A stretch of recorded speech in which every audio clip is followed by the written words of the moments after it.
We're going to find out in a second, huh? Are you good drink-wise?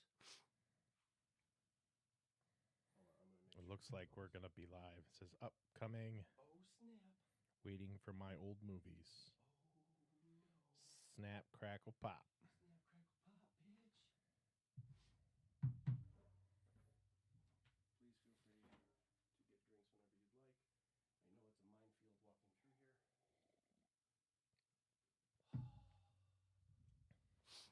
I did not hook up the headphones. Do you want the headphones? Yes. Okay. I gotta go find the thing.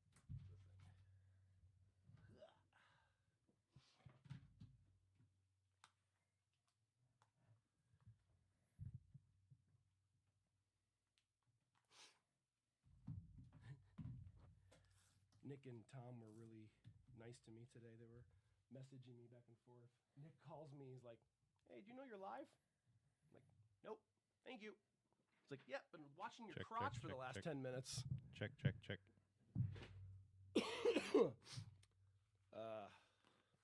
Hello, hello, hello. All right, I'm going to go ahead and say this to begin with. I have like the world's worst cough, and I'm going to apologize. So I don't apologize every other time when I cough throughout this whole thing. Check, check, check, check, check, check, check, check, check, check, check, check, check, check, check, check, check. It says waiting for my old movies. What's it waiting for? I don't know. Do I have to like do a thing? It says one waiting. One waiting? Yeah. That's you. That one waiting means you're waiting for the show to start. I am waiting for the show to start. I know. that's kind of our MO in life. So it should be 2 minutes after you hit the button over there. I mean, that's what it was looking like today. It was like a minute and a half to 2 minute of a. Oh, it's live on my end. I'm going to lower my volume. It's a little quiet. Mood lighting's nice, says Nick. It is a little quiet because we don't have anyone manning our audio, and everything is guesswork. So I'm going to raise the volume a little bit more just to be safe.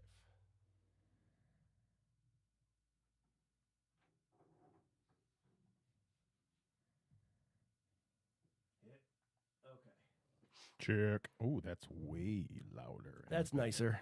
Okay. Check. So we're technologically advanced because we have phones, and that's how we're going to be able to read comments. Like you and I have talked quite a few times about wanting to do more professional stuff, right? Like more professional based podcasting. Is yours working? Mine isn't working. Mine's working. What have you done? Now, Okay. Well, as long as I'm on here. Are okay. you looking at the one? As long as I look good. No, I just want to make sure that we're. Yeah, yeah. That's working. Now, make sure you're on the right one, because there was one that was scheduled at 6, and I deleted it, and I started a new one because it wouldn't recognize the streaming stuff wouldn't recognize the software. This should be this one. I can see Nick. I'm on time. Nope. This one, the one that's actually playing.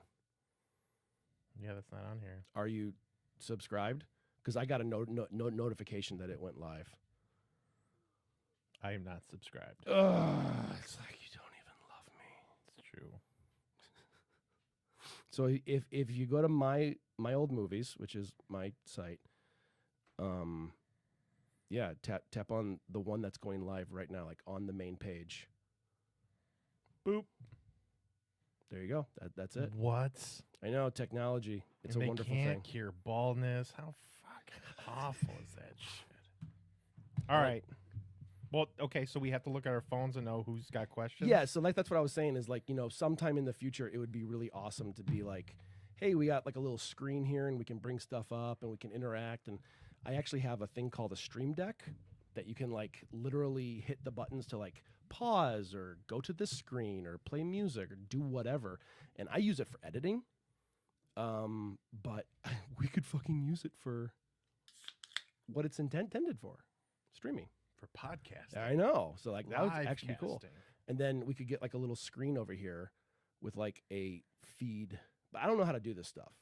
Like it's really frustrating. I can make movies. I don't know how to live stream. I mean, It's- you're doing it's good so far. complicated. It's working. I appreciate the love. I really do. And apparently I'm no longer watching our thing. There we go. Okay, we got Nick. I'm gonna stop fucking around with my phone. Put this up. All right. Hey, So how's it going? it's going good. It is. Oh my We're God, live that's the stream. first time I've seen you smile today. Really? That makes me happy. No, I was smiling upstairs. Yeah, but it It was was when I kind- was giving you a hard time. That's it. Yes. Yeah. Yes. I was giving you a hard time. And then I was looking at your wife and smiling, and I looked back at you. Like a little, guess what I'm going to say next. It's going to get him going. So I'm dying to ask how the trip went. I don't know if you want to dive into it this early in the conversation. No, but yeah, I've been totally. dying to hear about it. So I took last Friday off, or the 2 Fridays off, I guess ago, and got all my gear and everything ready. Had to buy a couple extra things. Was like ready to go and everything. Burley ended up picking me up in Rockford. Heather drove me down to Rockford.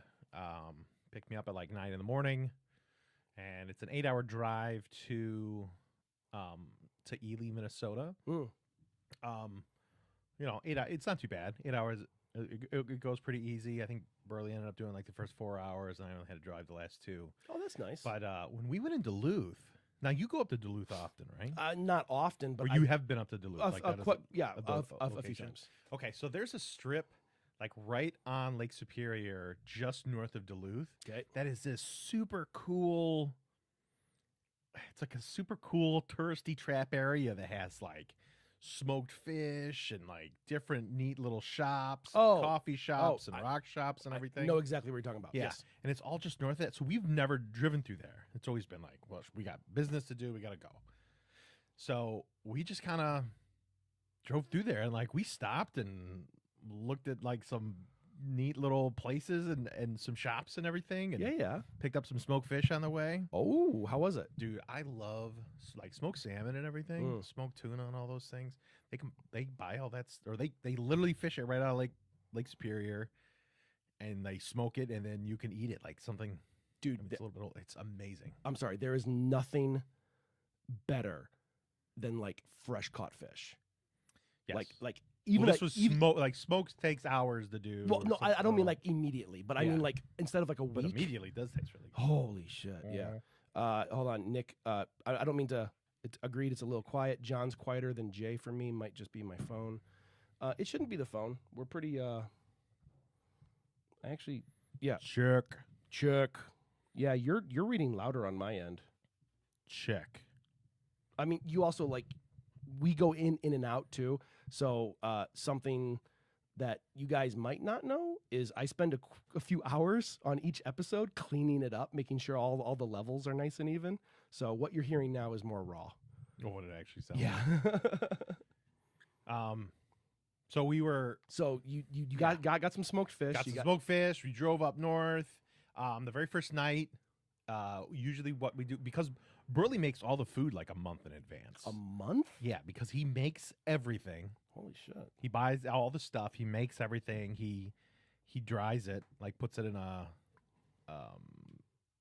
what's the thing that you use to like you can make like all the different McDonald's bag. like fruit roll ups or like A dehydrator. yeah, he's got a dehydrator. Yeah, He yeah. does like candied bacon, all sorts of stuff. Oh, if you do really good. candy bacon can go wrong very easy, but it can go right so He's well. pretty good at it. He makes like homemade Kahlua.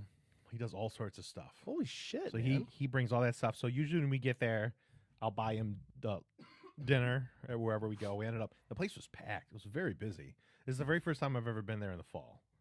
Oh, Fall in Edie was pretty busy. Yeah, okay. You know, the fall colors were just starting to change. There was a lot of people out there. So we ended up going to like this steakhouse that was in town. It's pretty good. Damn. The food is pretty good. Like we had to like just sit at the bar. It was the only place that we had room. And the people that were sitting next to us, they were people who do side-by-side trails. I guess I never really knew what a side-by-side the was. car? Yeah, so it's that like it's kind of like that thing that's a cross in between a four-wheeler and a golf cart. Oh, like a UTV. Yes, or an OTV or a UTV, whatever Like, they call it. Ultimate terrain, Whatever vehicle. it is. It's like a it's a 4-person It's not a or four-wheeler. Yeah. it's like 2 people or a 4-person, Yeah. and there's trails, I guess, all over the place up there.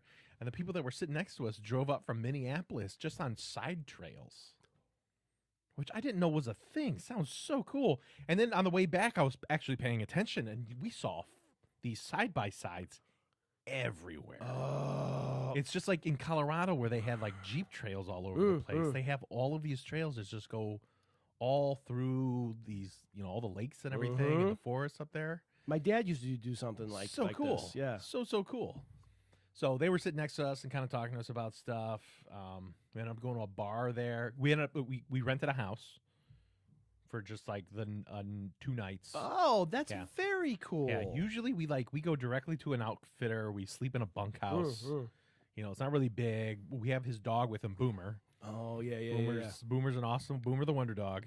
So we had Boomer with us, so it's a little bit easier to have a whole house. It's a real small house, less than 3,000 square foot. But Like your two- basement two is guys, probably right? bigger square footage than the whole house. But it's 2 guys. 2 guys. You're and a not small going dog. there to be entertained. You're going there to Yeah. to rest. And We needed enough room to like sleep and like sort through our gear. right.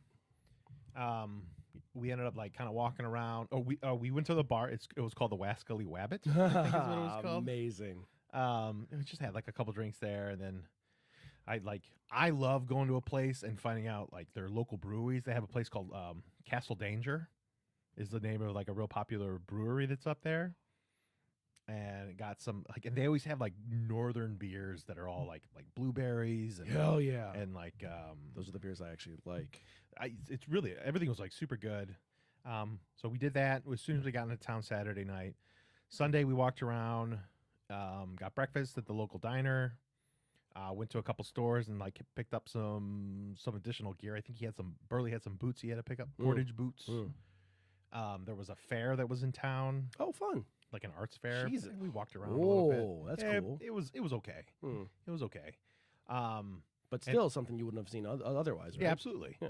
And then we ended up stopping at our outfitter, which was a place right in downtown Ely, where we had to pick up our canoe and kind of like fill out the rest of the paperwork. Yeah. We had to pick up an additional portage pack. But yeah, man, just so it was pretty chill because we had to wake up early the next morning. We had to be there by 7. Okay. It was September 11th when we went out on the water, which was the Monday. It was really cool because I got a great photo of them, like the firemen hanging the flag over the main road. So we got the photo as our canoe is getting towed in front of us. Because the way that they had it set up is the guy who gave us a tow, which like the actual tow on the boat, he actually mounted our canoe to the top of his vehicle and he brought it out and we just followed him out. Okay. And it's probably like a 30-minute drive to Moose Lake, which is northeast of Ely. We had to like park our vehicle. We had to get all of our gear ready. You got to pull all your stuff on. Boomer had to put his life vest on. Yeah. And we ended up.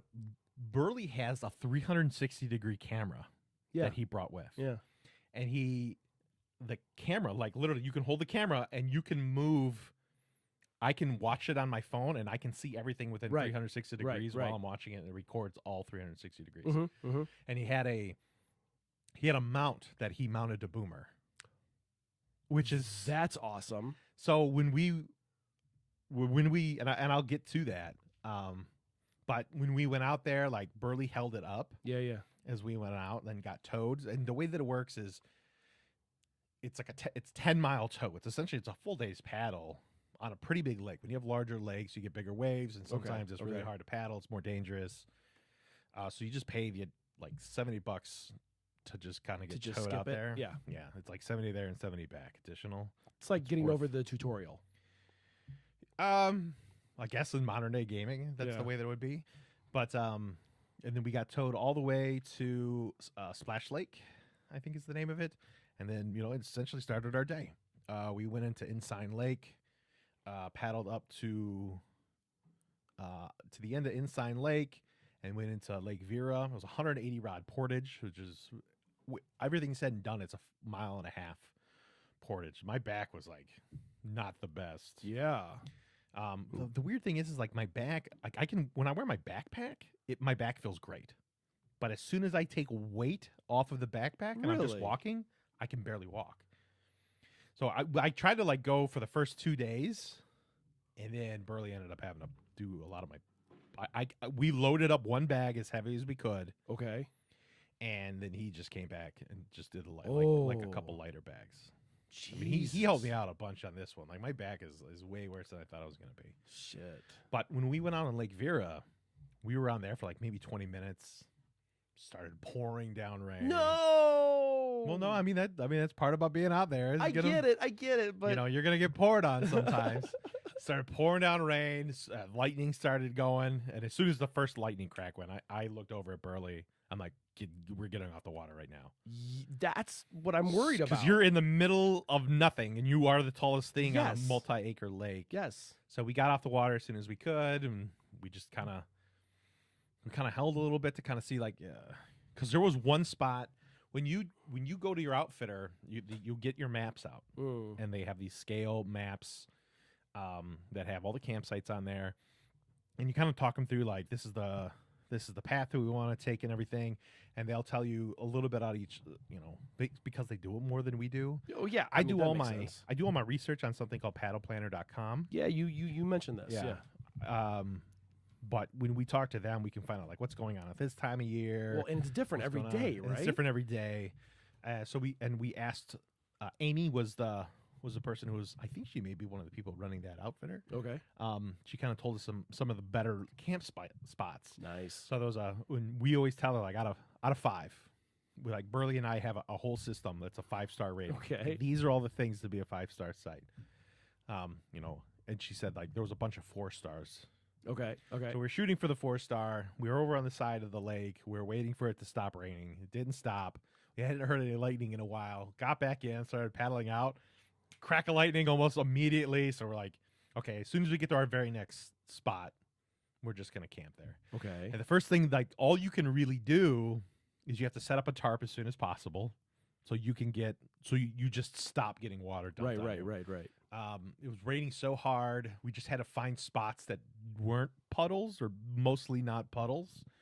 And we had to build by the way that the trees were there, you couldn't even stand all the way up straight underneath our tarp.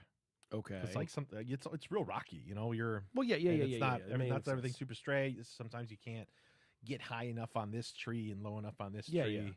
So we had to like assemble our tents underneath this tarp and then run outside real quick and set them up and put the tarp on top. Set it up real quick. Then we had to change like underneath this tarp. I got to like look away because Burley's changing right in front of me. And I got to like look away so I'm not looking at his junk. Because you got to like get out of your wet clothes as soon as you can. Yeah, for like safety, for health, right? For health, yeah. You got to but like Burley has like way nicer stuff than I do. I didn't Way I had nicer like, junk.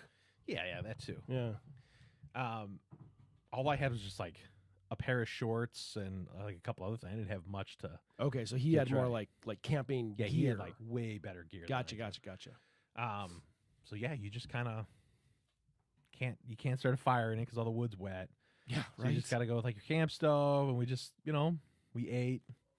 And Burley and I, we love this stuff. Like, Hell yeah. I think it's awesome. Being miserable and embracing this stuff is what's awesome. But like, and Burley feels really bad for his dog though. Okay. So here, that's a great question. How does? Because I know my dog, when it like thunders, she shits herself. Like she will like go to the corner of the room and like freak out. How is Boomer handling? Boomer's the greatest dog, dude. He listens. He like, because you have to like pick him up and put him in the canoe. Like he'll go limp, so you can put him in the canoe. He runs around in the canoe. He lays down while we're paddling. Even in really rough waters, Boomer just sits. He chills. He's a great dog. He's an awesome dog. Awesome. And Burley had he's got a ground pad and then a bed. So he puts the insulated pad down so he doesn't get too cold, and he has a sweater for him. Oh, that's so nice. So he's got a like you good do dog dad. Yeah, he is a good dog dad. You do as much as you can, but it's still it's a little chilly out there. It's probably in the I'd say like upper 40s, lower 50s at that time. Okay, So it's so about 15 degrees cooler than it is here. Okay. And then you just kind of sit and try to get as dry as possible. And that was the very first night. You know, you wake up in the morning. We waited a little bit longer to, try and dry your clothes out a little bit. So you run a clothesline out, Right. put all your gear on there, let it dry out as much as you can. And when we're out there, we have a radio and we have a weather radio. You just try and listen to it to find out what the weather's going to sound like. Is a weather radio different than a normal radio? Does it just have weather information? Yeah, it's just one guy who just reads the report and it's read all day until it changes. Oh no shit! Is it like a ham radio or something like that? So something like local and low key or? No, it just goes to one station. It's geared to only that station, and we'll find out what the weather will be. And but how weather where? In your local area. Yeah, so if it's your local area, how do they do it? It's not just it can't just be one guy for the whole country. It's one guy for that area. Okay, so yeah. Okay. Yeah, and he reads it, and then I'm super fascinated with ham radio people, by the way. Ham radio does sound really cool. Yeah, it's literally if I had gotten into it at a younger age, I think I would have been more into this stuff. Just talking to random people, that always fascinated me. Hijacking radio waves and just playing around with radio waves and communication and shit like that. So the ham radio stuff is just that's fascinating. the first internet. Well, yeah, and it's the thing that's going to be around when the internet goes down. If we ever get an EMP or something like that, ham radio will still be functional. So Is it? Yeah. How does that work? Yeah, it's able to be you'd have to repair it because an EMP would destroy a lot of shit. But if the internet goes down and mass communication does go down, ham radio is on its own free frequencies, so you can patch in and talk to other people and get communication through completely different frequencies. I wonder if you build a small Faraday cage, if that would stop the frequencies from destroying something. Theoretically, yes. From what I've read and seen in documentaries and shit, that kind of shit fascinates the fuck out of me. So yeah, but with another communication another time. Yeah, I'm fascinated by ham radio too. Yeah. It's one of those things where it went the way of the dodo, but it's always been kind of cool, and you get a license for it. The people who are in it, they're preppers. They're preppers. They're preppers, but they're almost always really, really cool. I don't know if I've ever met a non-cool ham radio guy. I don't think our ham radio guy is going to go the route of QAnon bullshit because, fuck, that's the worst thing I could possibly say. Yes, of course, people out there are going to be ham radio and the QAnon idiots, but it's also I think if you're taking that kind of time to connect with other human beings and build your own ham radio. I know you can buy them, but everyone I've ever read about or watched do a ham radio thing is they basically build their own shit. And to me, that's what's cool about it. It's like when people who build their own cars from scratch, that's fascinating. People who make their own wine, that's fascinating. I may not like it, but it's truly remarkable that people can do that. People are craftsmen like that. Yeah. Oh shit! I wonder if you can go to American Science Surplus and just get everything you need to build a ham radio. I'm actually, the last time I was there, I think they had a kit. Yeah, but don't you need a license? You need a license to do it. I don't think you need a license to build one though. I want to look into it. That's a different world from what I'm used to. That's not my thing. So I don't know. Because if you can you dial into something? You can talk to somebody in Russia. Yeah, you can talk to people around the world. Yeah, that's why it's so cool. It's basically the original Twitter. We have a couple comments real quick. Do you mind if I do it? Okay. Nick says Honda makes a nice SXS with heat and AC for $20,000. Recommend. I'm guessing that's a UTV, the side by side that you were mentioning. Yeah. How much did you say it was? 20,000. The UTVs aren't cheap, man. My dad bought one. That's the one thing he wanted when he retired. If it's something to do, because I remember when I moved to Colorado and thinking well, shit, I won't be able to do my paddling anymore. I need to get a new thing, which was a big reason why I wanted to get a Jeep because they had the Jeep trails there. That's why. It's a cool thing to do. Yeah. I always wanted a Jeep in the mountains since I was a wee little lad. Yeah, I remember. But no, it's just a thing to do. So $20,000 is, in the grand scheme of things, not a bad thing if you're really enjoying yourself. If you're enjoying yourself, and that's my mindset is I'm never going to poo-poo someone for doing what they like. When my dad bought his, it was 25 or 30, and I'm that's a fucking brand new car. And he's yeah, but I'm in this every day.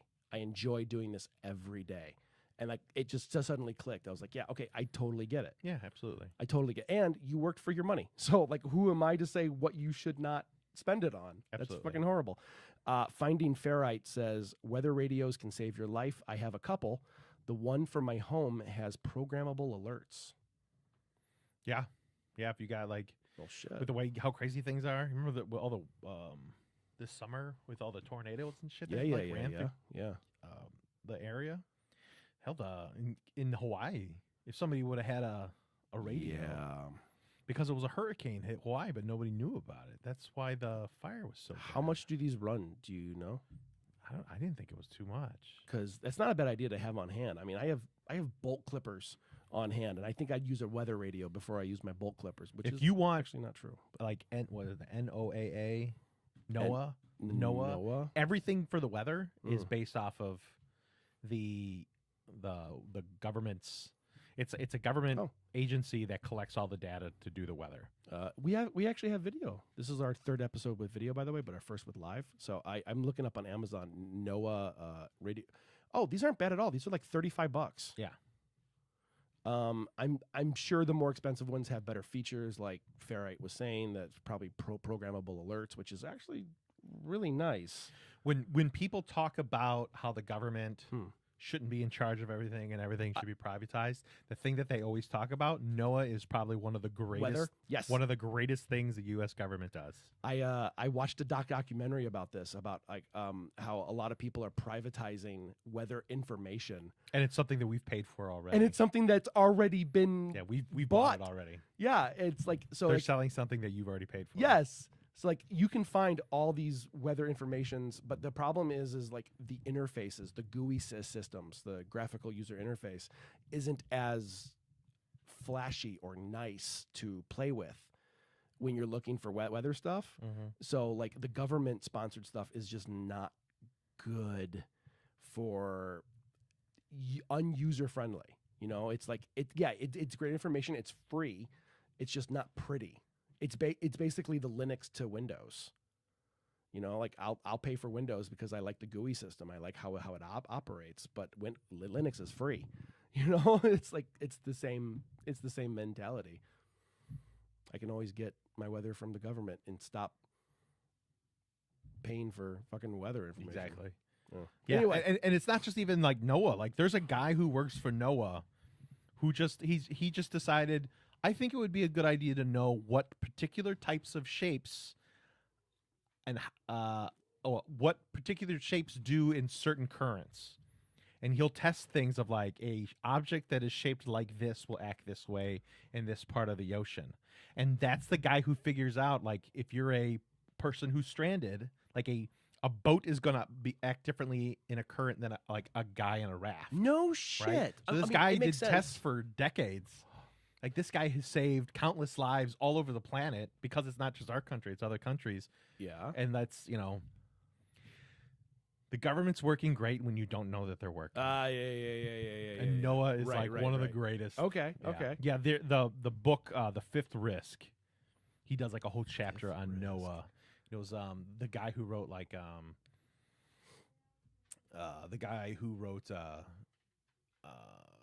The Big Short and Moneyball and stuff like that. Yeah. He's like one of my favorite writers. He's so awesome. He did that book, so I highly recommend it to anybody out there. Hey, there's my camera. That makes me so happy. I don't know why. Like you would be the one person I would watch like every episode of, no matter what you talked about. You know, like if you had like a history of the Civil War, like I would watch it. Like Ken Burns shit, I can't stomach for more than a couple episodes. But I would watch any of it. I love Ken Burns. No, I love the man. I love what he can do. I'm just so bored. Like if you've watched one of his programs, you've watched them all. They're all designed the exact same way. Yeah, but it's consistent, and he packs in a shit ton of information in there. Yeah. And it's like a lot of first person, which I stuff, love, which is really amazing. Yeah. I think he's doing a whole thing on fascism now. Chris says hi. That's he's specifically nice. doing it because of Donald Trump, but he's doing a whole Ken Burns does fascism just to like remind people what fascism was. Really? Yeah. Oh yeah, no shit. Okay, that's awesome. I don't know. I think it's in the works or it just got released. I don't know. I don't know. I didn't look too much into it because that's bad podcasting. But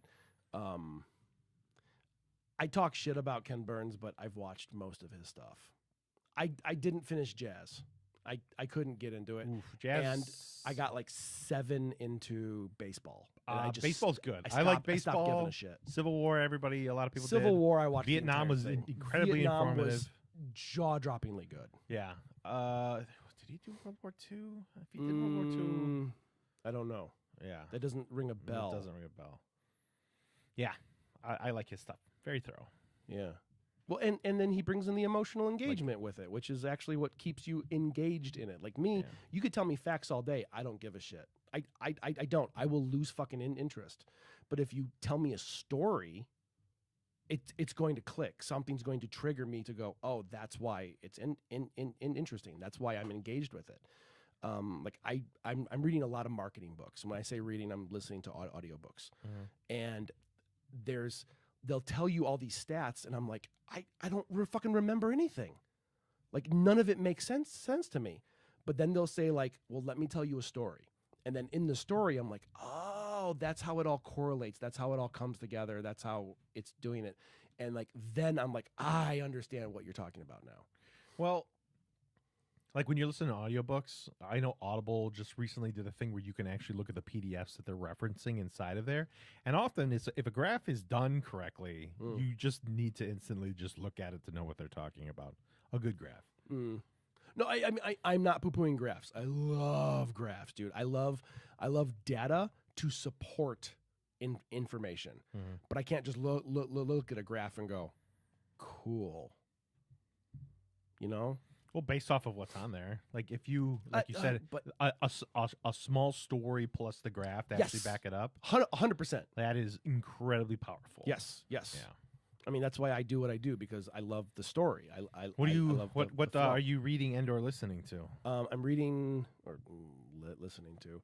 I just listened to 3 times in a row Brand Storytelling, which I'm head over heels in love with, because basically the dude talks about anything you put out there, branding or marketing wise. All my shit's marketing. That's what's I'm trying to up my game in my job.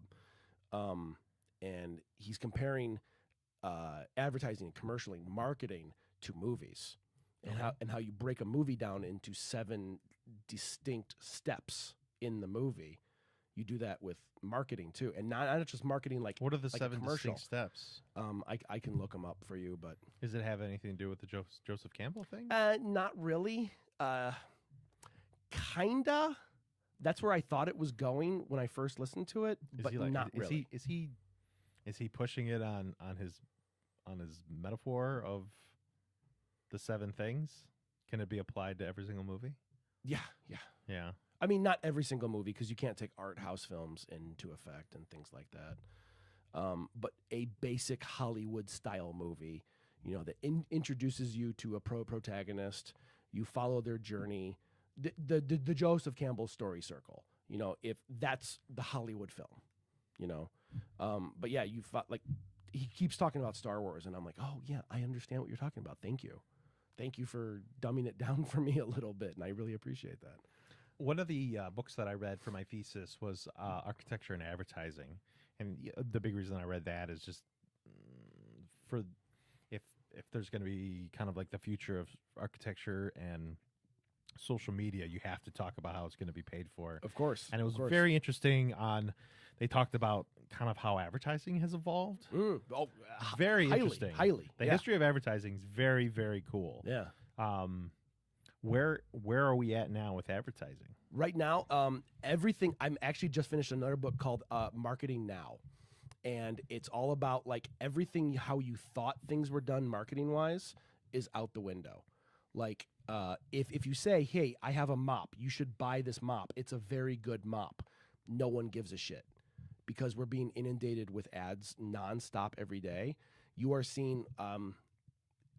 I mentioned this the last time we were talking. It's either 300 or 3,000. Every person on average, sees either 300 or 3,000. I don't know which one it is. Brands per day, and that's just like, I mean, right here you're looking at 3,000 seems more. WBC. 3,000 actually starts to sound more understanding when you actually look at what's in front of you. Now imagine leaving the house. Jesus Christ, dude! Everywhere you go, you see a fucking brand name. So imagine being that saturated, and then you see someone going, "Here's my mop. I don't fucking care." But if you like, the big new thing is value. You know, like, what are you as the brand, as the company, wanting to sell me something? What are you doing for me without asking me to pay for anything? What are you giving me? Are you giving me knowledge? Are you giving me a joke? Are you telling me a story? Like, that's why commercials have gone into funny stuff. That's why there's funny commercials, because it makes you remember the product, because it makes you go, oh, that made me laugh a little bit. Bill Burr's advertising is the greatest advertising ever I don't for know that it. reason. I don't know it. He's just funny because he literally makes a joke about everything that comes across his desk. He reads it. He makes fun of the way they read it. He makes fun of himself because he can't read very well. Yeah. And he makes fun of every single product. And it's incredibly memorable. And that's what it boils down to. If you can actually remember it. MeUndies, no more sweaty balls, but boop, boop, boop, MeUndies, There you go. MeUndies. And Yeah. he does it all the time. If Making fun of Sherry's Berries. Sherry's Berries Oh, dropped him. You're talking about the sponsors. Yes. Oh, okay. Hilarious. Super memorable. You know what I do when I hear other people? Yeah. Like they'll do the sponsor at the beginning and they'll try and hide in the middle to make sure that you listen to it.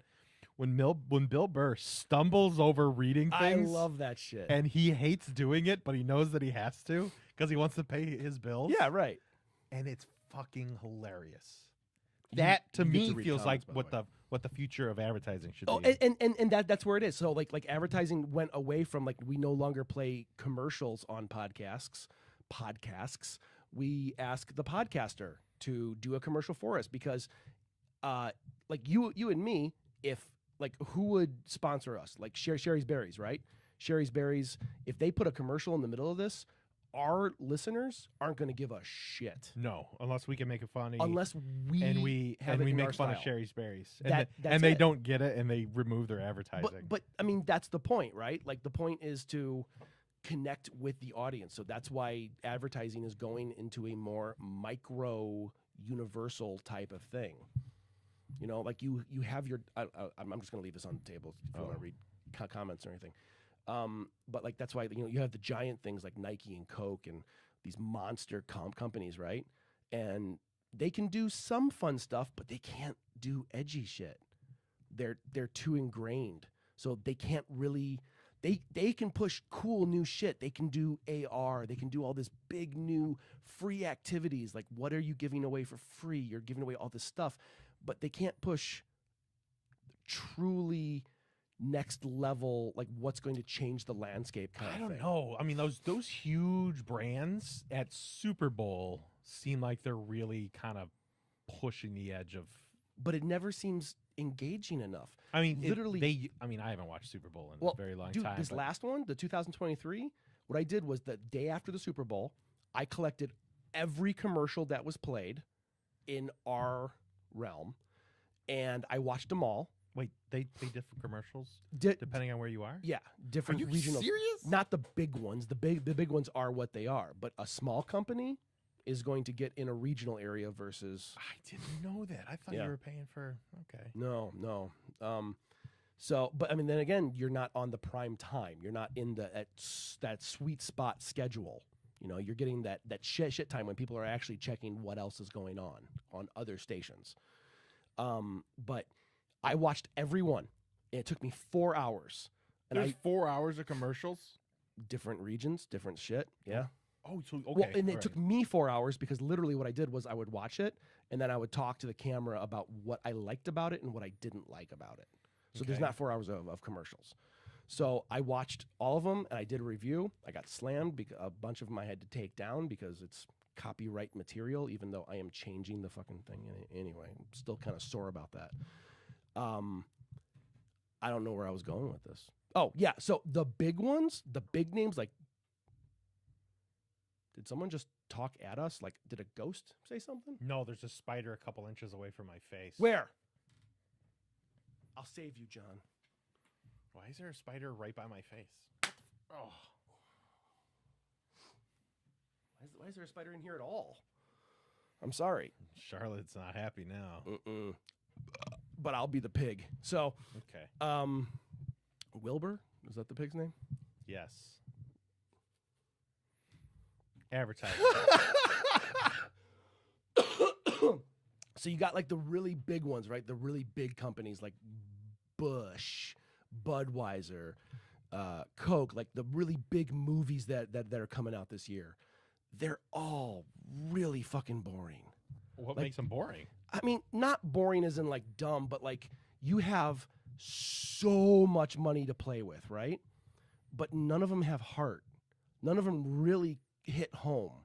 None of them really connect well. And then you get like the smaller companies, like there was a like an online pet food ordering system for like pet medications, right?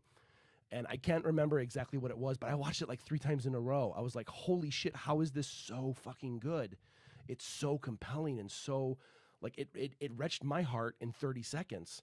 And I'm used to watching this stuff. You know, I'm used to seeing like, okay, well, this in 2 seconds, the music's gonna come in because that's where they want you to sting the heartstrings. And it did. And it hit home so damn well.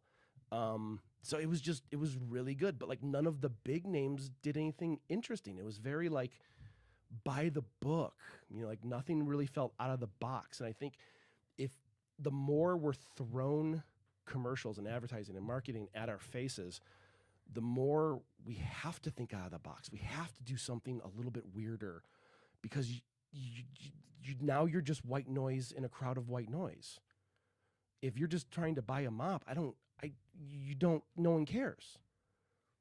But if you have a lady in a kitchen, I'm just pitching this off the top of my head, who like the announcer's like, using our mop will clean your thing. And she's like, I don't clean. No. And then he was like, you should clean your floor. She's like, no, I got stuff to do. If it was like that annoyingly, like, why aren't you? Like, there's a great commercial. It was for a feminist group, and I forget the name, but it's 30 seconds long, and 20 seconds of it is dead silence. There's no sound whatsoever, and you know, like there's That sounds awful. It does to a point. Because you know how you watch commercials and they're always louder than the programs and it's just blazingly annoying. But now imagine 20 seconds of silence. It's almost deafening. Like when you actually take sound away, it really, like 20 seconds is a long time. 5 seconds is a long 5 time. seconds is a long time. Because that's the 5 seconds before a YouTube video. I think that's the only time I ever see the only time I see advertising is the first 5 seconds of something. Which what I tell all my clients is don't advertise on YouTube, because if you're literally going to pay to advertise on a platform where people literally count down the seconds until they can skip your ad and not pay attention to you, why are you wasting your money? There'll be if I see something that I want to see, like if it's a movie that I didn't know was coming out, I will watch it. Will you? I will. If it's the thing that I will watch the most will be movie Trailers? movie trailers. Especially if it's something like I didn't know about. Like I didn't know that there was going to be another Indiana Jones movie until I saw it on a trailer. I was like, whoa. I'm very interested to see where we're going Wait with a that. So let's stop talking second. about me, because I still want to get back to your trip, because there's still epic amounts more story to be I told. mean, I paddled. I didn't die. No, don't give me that shit. There's so much stories in there. I think like the biggest thing with this is how awfully fat that I've gotten and how difficult my trip was because of it. Like that was that. I think like of the whole trip, that was like the worst part. Like I remember being like very sure-footed, and like the last time I went, I was 60 pounds lighter than I am now. Oh shit. Last year, I'm 60 pounds heavier than I was when I went last year. Okay. And like my body's I'm getting old and I'm really, really fat, and it worries me a little bit. Yeah, I understand. Like, you know, you don't want to get like if you're fat, like it locks in. Now you're fucked. Mm-hmm. And I don't know. I think like this trip like really scared me and like really want to lose weight. And the worst part is when I got back, I fucking gained weight. From the trip? Yeah, I have no idea how that happened. What the shit? I don't know. I don't know how I gained weight on this trip. How? I don't know. It couldn't have been the 12 s'mores per night. I got fatter on this trip. No. Okay, hold on. Playing devil's advocate, you and I both know very well that muscle weighs more than fat, so you can burn fat, and Yeah, you were doing it for a week, homie. Yeah, but you're not going to build a shit ton of muscle in a week. But you could build a pound or two. Can you? Okay, you've been through basic training. You know how fast you shed the fat, but you're also building muscle in that time frame. I lost muscle. I lost muscle and fat when I was in basic training. Well, I know you lost fat. Like, dude, I remember. I saw you at the end of basic training. Like you. Holy shit, man! It was scary. I look like Skeletor. You were down. Yeah. Yeah, that was. I weigh 171. Jesus. After basic training. I don't think I've ever seen you below like 85, 80. Because I remember like you were our 189 pounder.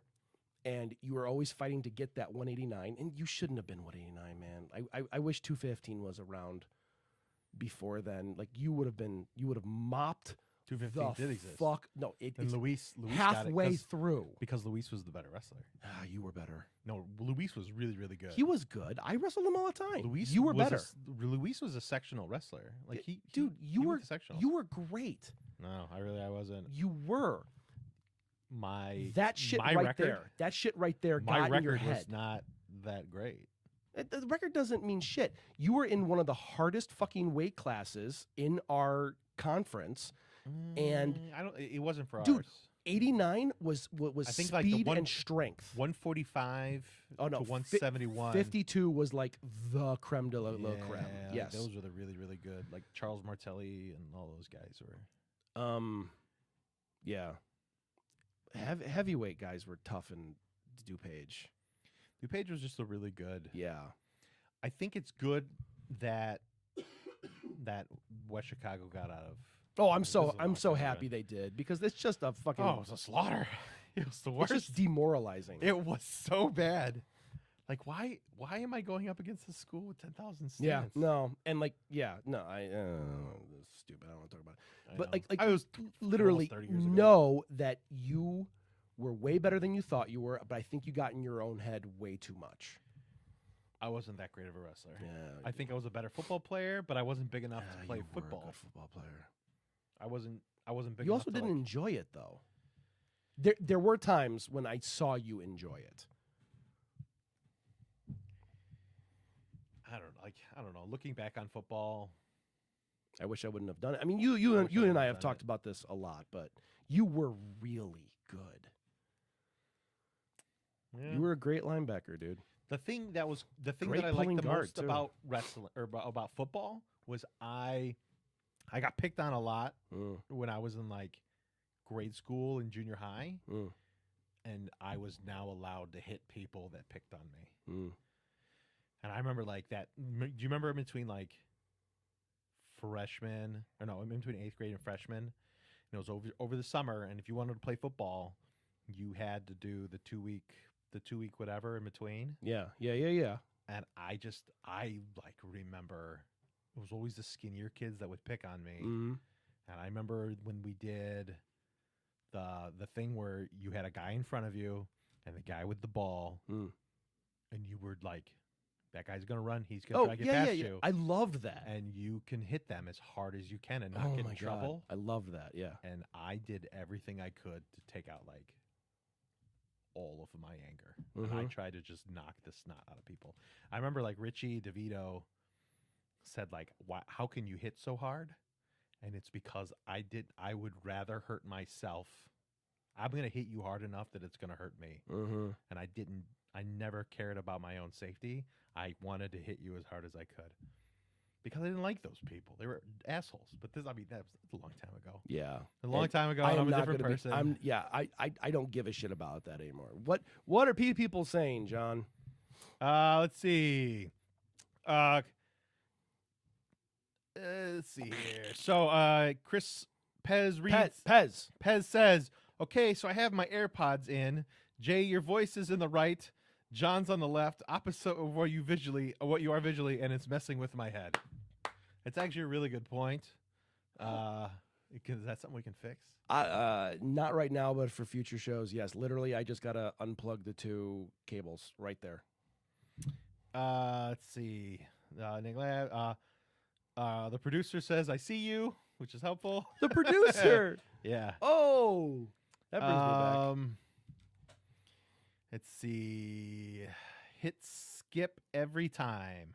Is that a name? No, that's what Pez said. Hit skip every time. What do we say? That's probably for the advertisements. Oh yeah, absolutely. Hit skip every time. Except for you, who 5 watches the seconds. movie trailer. If it's a movie trailer and I want to watch it, or if it has like somebody in there that I like, or if it's a director that I know I like if they flash like I think probably the first time I ever watched Oppenheimer was on there. Okay. Like if I see like Christopher Nolan, I have so much to talk about, by the way. if I see Christopher Nolan, I'll watch it. Let's see here. Pez also says heavyweight was tough, except for me. I mean, I'm happy you wrestled. I am so happy he wrestled. Dude. Yeah. I am we've talked about that on the show before too. I was so happy that he came out. Nick says, I bet you could throw a football over that mountain. Ooh. Me and Uncle Rico. You If back in '98 the coach would have put me in, we would have gone state.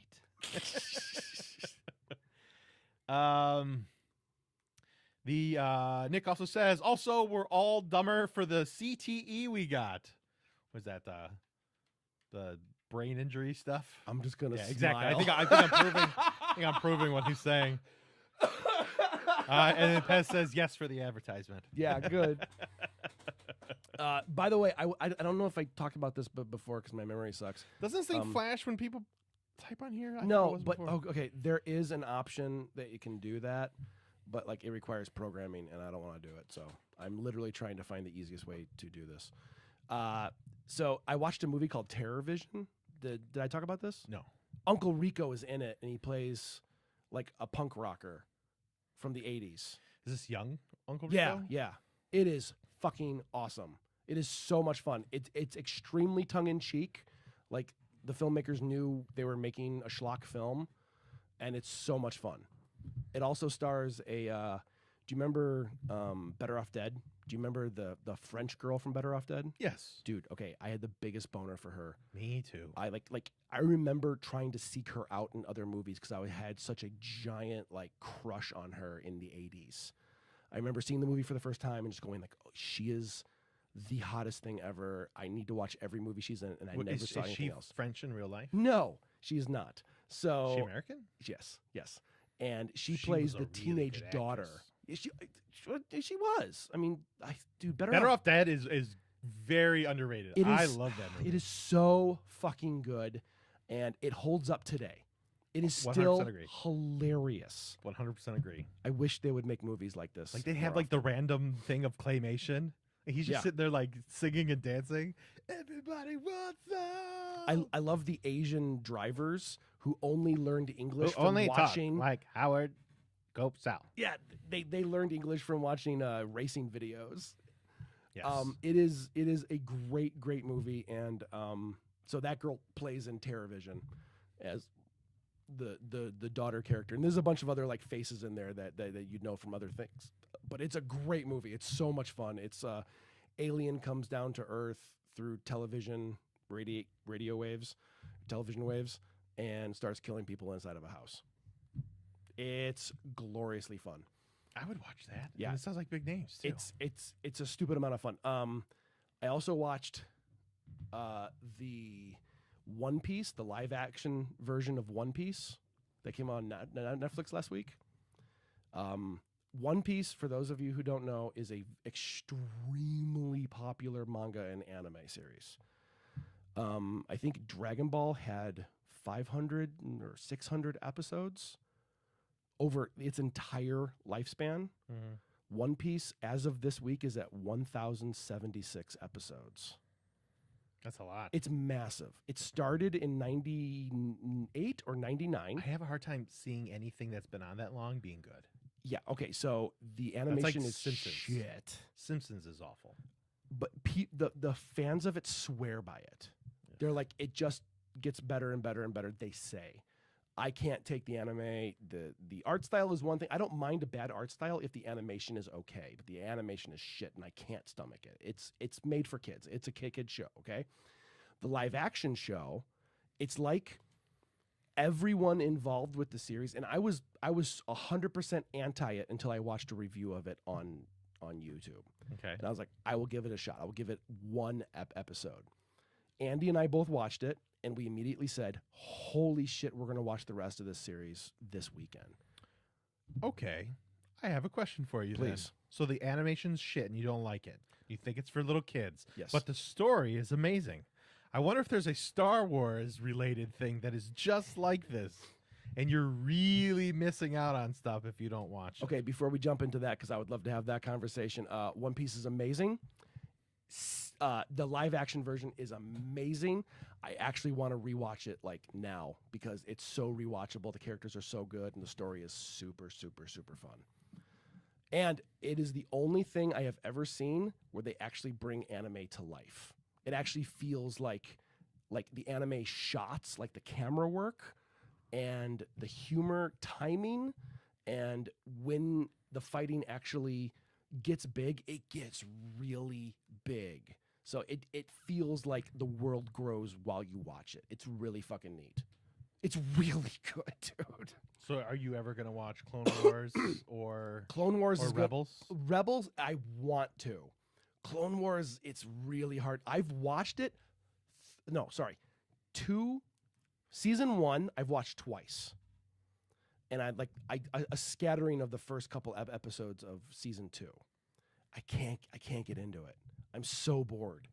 And to me, it's not about the visuals. I don't give a shit about the visuals. I care about the story.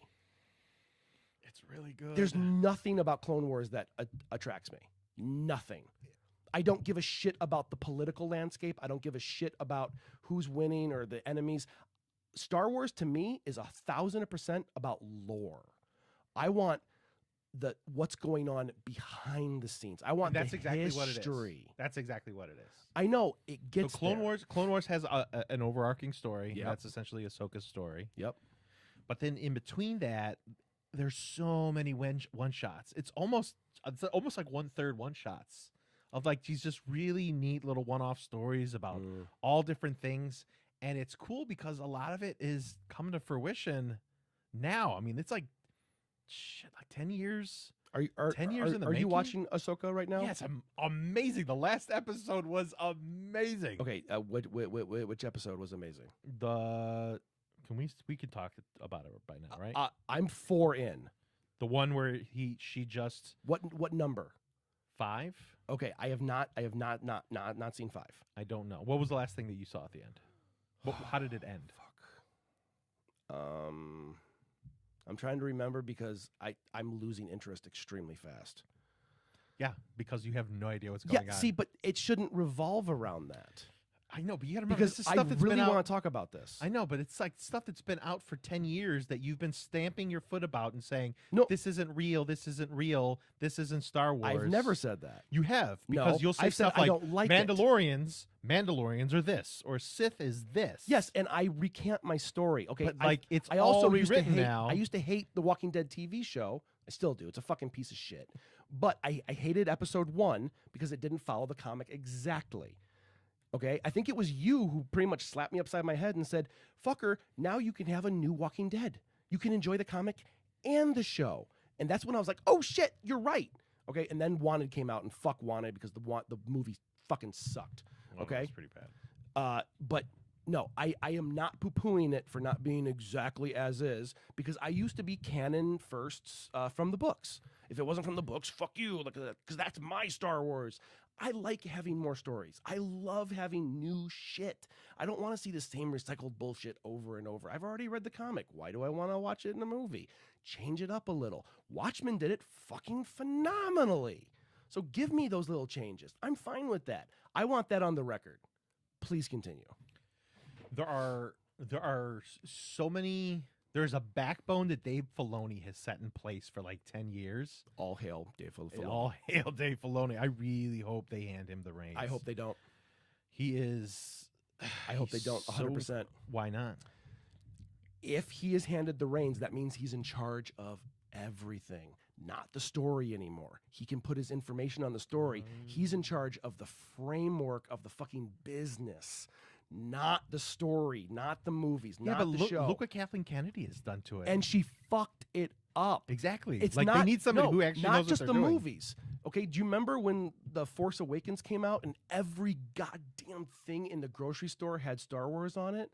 And before even seeing the movie, you're like, I don't care anymore. I don't care. It's so everywhere. I don't care about it anymore. Well, everybody knows you can ruin the movie by finding out what the new toys coming out will be. Well, yeah. But and that's one one thing. And it tells you all the characters already. Of course it does. But like there's a lot more to it, and it's like she didn't like. Yes, okay, the movies were boring because they didn't have a game plan. Okay, Filoni and Favreau, they like having game plans. Yeah, and it pays. It definitely It's does pay. definitely paying and that's off why now. DC fails so fucking hard. Sorry, Yeah, Pez. DC has done pretty bad in the movies because Yeah. they keep throwing you into the middle of things, and Because it's they want what Marvel has now. They don't want to put the 10 years of work into it to get to it. what is the last thing that you saw? Okay, I'm trying to remember. I'm trying. I mean, I can look up online and see like the synopsis for episode 4, and I'll yes, tell you. do it. And hopefully it doesn't ruin it for you. But what is happening right now is stuff that you and I talked about like 10 years ago, and I said, this is like one of the biggest things that I've ever seen in Star Wars, Mhm. and I can't believe that they did this. I'm specifically talking about Mortis. You have to know about what happened on planet Mortis to know where Star Wars is going. I was totally shocked because it's like it was what was supposed to be a one-off, but there was so many implications to Mortis 10 years ago. It was like something that happened like a second or third season of Rebels. And then they hit it again I'm sorry, not in Rebels, in Clone Wars. And then they hit on it again in Rebels, and now they're hitting on it again, and it's like, holy shit, like this, the implications are so freaking big. Mm. It changes everything. And it's not like a bad changes everything. It's like a, oh my God, there's this massive glue to all these things. Mhm. And it's like Dave Filoni has figured out how to put a backbone, not just on Clone Wars and Rebels and Ahsoka. He's figured out how to put a backbone on everything that's ever been done. Okay, What's the last thing hold on. Pez wrote in. oh, let's see here. No, Pez. I saw it out of the corner of my eye. Let's see here. What are your thoughts on Trigun going from 45 Colt to 22? That's Nick. Nick wants to talk about guns because I don't have a feeling about that. do you do anything with guns? I watched the first 3 episodes of the new Trigun, and the 3D animation made my butt pucker. I can't do it. Were you not talking about actual weapons? Beast Stars is the only 3D anime that I'm actually. Oh wow, cool you guys have out nerded me. I thought he was talking about like I mean, he probably is. Trigun is the name of a show, going which from 45 I to never 22. liked Trigun. I never really got it. It seemed very simple. Next thing, as an anime guy that also You want me to That's read it? also You want me to knowledgeable read about words? gun guy stuff, is that a proper character move, or just bad choices by people that don't know better? Oh, I will say this: the Japanese artists who deal with gun culture are way more knowledgeable than anyone here. I met this guy at an anime convention, and I asked him if I could take him shooting. Mhm. Okay, and he said, "Well, I appreciate it, but 8 other people have already asked me to do this." And that's the guy who did Gunsmith Cats. I don't know if you ever saw. I've heard of it. And his knowledge of guns, like, and the guy who did Ghost in the Shell, Odo, fuck, I'm forgetting his name, and the guy who does Trigun and a bunch of other people, like, they know guns epically more than we do because they're not allowed to have them. And imagine being so obsessive, compulsive about something and not being able to actually touch one. So it's like you just read So- and read. Wait a second. So you're talking about an incel guy with a Japanese anime girl? That's it. That's exactly it. That's exactly it. Is you just obsess about it. Like I've seen people on fucking forums who are like who know the part numbers of the screws to a random gun they've never seen or heard of before. I don't get gun like I like guns, but like Yeah.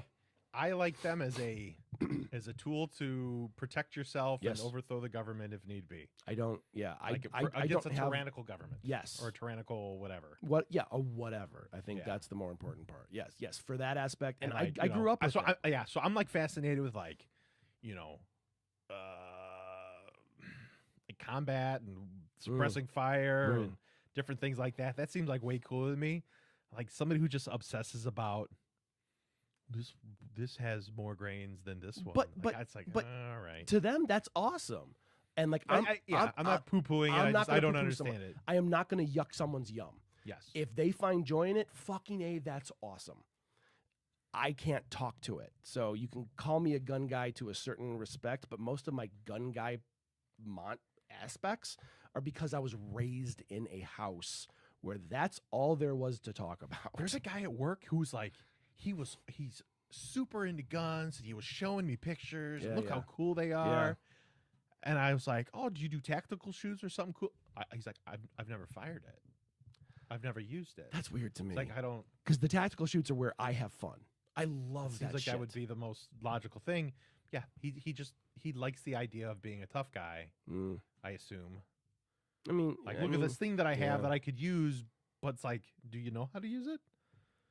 Like, have you ever used it ever? Because I would say there is a giant difference, and it took the tactical shoots to actually teach me that you don't know. Like, I've never been under fire. I don't know combat. I've been under fire, but I didn't have a weapon at the time. I had to hide behind, which is why I'll say Heister forklifts. If you wanna sponsor us, a Heister forklift will stop lots of small arm fire. I love Heister forklifts to this day because it's all I could do was hide behind one. John, Yeah. please do a quick commercial for Heister forklifts. Heister stops a bullet for you, not them. I don't know what that means. I'm gonna reach out to them and send them that. You should. Let's see here. That makes me so happy that that's what you remember about that. Like, Heister forklifts. it would be so easy to slip. I into, remember like, leaving the building that had all the weapons in it because I wasn't issued one. I had to fly into the country with no weapon. I got into Iraq in a weird circumstance. You can't fly directly into a combat zone without having a weapon, Okay. but you can be in the AOR, which is like the area of responsibility or whatever the fuck the AOR. I think it was AOR, Okay. which is like a series of countries that were around Iraq. And so you can fly into those, like Saudi Arabia. You can fly into Saudi Arabia without a weapon. But you can fly from Saudi Arabia to Iraq without a weapon because there's those around you who have weapons, but you don't. Why didn't they give you a weapon? That's So my question. I never had one issued to me Get the fuck from out. my local base. So I just never had a weapon. So the people I was fighting with in Iraq, they had weapons issued to them, but I never had one. And they stored them all in a weapons facility in like one of the bomb dumps. And I was going from that building to another building on the forklift. We were hauling munitions that we dug up that wasn't going to explode on forklifts to like put them in other places so we could blow them up later. And the Iraqis would set the fields on fire. And then when the firemen would go to put them out, they'd shoot at them, and they would do it like all kind of at the same time. Okay. And I was kind of a part of one of those because we were right on the edge of the bomb dump where they had really tall grass, and they lit the bomb dump on fire. Oh my god. So it was oh on my fire, god. And we were getting shot at. And I remember specifically saying, "We're getting shot." I stood there and just went, "We're getting shot at." And then Sergeant Scott had to say, "Get down, motherfucker." Yeah, you hear like the whizzes, and you just get down and then just I don't know. I remember laughing. I just remember laughing. I thought it was fucking funny as hell. Yeah. And then afterwards, we just kind of laughed about it, and then Got back to fucking work. got back to work. That was it. Let's see here. I watched a few episodes of One Piece. live action or anime? Hold on. Because that's is that the one that I read already? Oh no. I watched a few episodes of One Piece with someone who's watched the anime. Here the story is better than the anime because they shortened it up. Oh, they cut down a lot. Granted, from what I've read, I've watched a handful of the anime. It's fucking terrible, man. It's really regrettable. Pez also writes, "What Flash was? No, you're right." I'm assuming he's talking about DC. By the way, DC? I did watch The Flash. You told me. I did. Did we talk about this already? I don't know. Fuck it. Let's talk about it again. Let's talk about it's it again. live. It's live. We're going live. So I saw the version of Superman that nobody saw. Yeah, Nick The Cage. Nick Cage Superman. Yeah, I was yeah. like, holy shit. I was very shocked by that. That what's the guy's name? Ezra Miller? Oh yeah. Ezra. Yeah. Is that what? He is so fucking annoying. Is that what Flash is? He's that annoying in the comics? I would love to have a DC person on here. We can talk about it. But I will say this: that movie was so bad. Not only like it was just terrible. Everyone's talking about like the CGI and shit. Like I like Michael don't give a Keaton. shit about that. I like Michael Keaton. I loved Michael Keaton, but Barry Allen is a fucking asshole. In that movie, he is a giant. Yeah. Like he is written so inconsistently. He's such an awful person. The beginning, it's like it's obvious he has like Asperger's. It's obvious. Does he has Asperger's in the comics? No, I don't think so. But like in the movie, it's so obvious either he has Asperger's. Well, Pez just wrote nope. Thank you. It's awful. He's such a bad Asperger's. character. What's the other thing that I'm forgetting? I'm Autistic? Autistic. That's the word. Thank you. It's so obvious that in the beginning scenes that he's autistic, and then he'll move on to the next scene. It's like, well, wait. Where's the Pez autism? says, this is not the Flash at all. Yeah, I mean, it was written so badly, and like the falling scene in the beginning where he's like catching all the babies. Wow, fuck that guy. I'm sorry, just fuck him. He is the worst human being. And if that is my introduction to a beloved character, they fucked up. He says the Flash is nerdy in a completely different way. I'd like that. Yeah, they just make him out to be an incredibly arrogant And inept. Yeah. It's like, okay, you see what's going to happen. Anyone with a lick of fucking common sense can see what's going to happen by making these poor decisions. Stop. You might not have a movie. It's okay. You're a better character. And you should write a better movie for that better character. It was popcorn trash. Yeah, it was pretty bad. I really have no urge to watch DC anything. Mm-mm. Unless they come out with a Lobo. What is it? I did like the TV show that you showed me. I like that from DC. Peacemaker. Peacemaker and I liked. Doom Patrol. Haven't seen Doom Oh, Patrol. I love me some Doom Patrol. It's very much in the same vein. I did not like the first Suicide Squad, but I actually didn't mind the second Suicide Squad. The second one was great, but that's James Gunn. Anything James Gunn puts his dick stamp on, it's amazing. One of his earliest films is called The Specials. It is It is on my top 20 list for a reason. Yes. I love the Specials. Yes, it's a great movie. It is.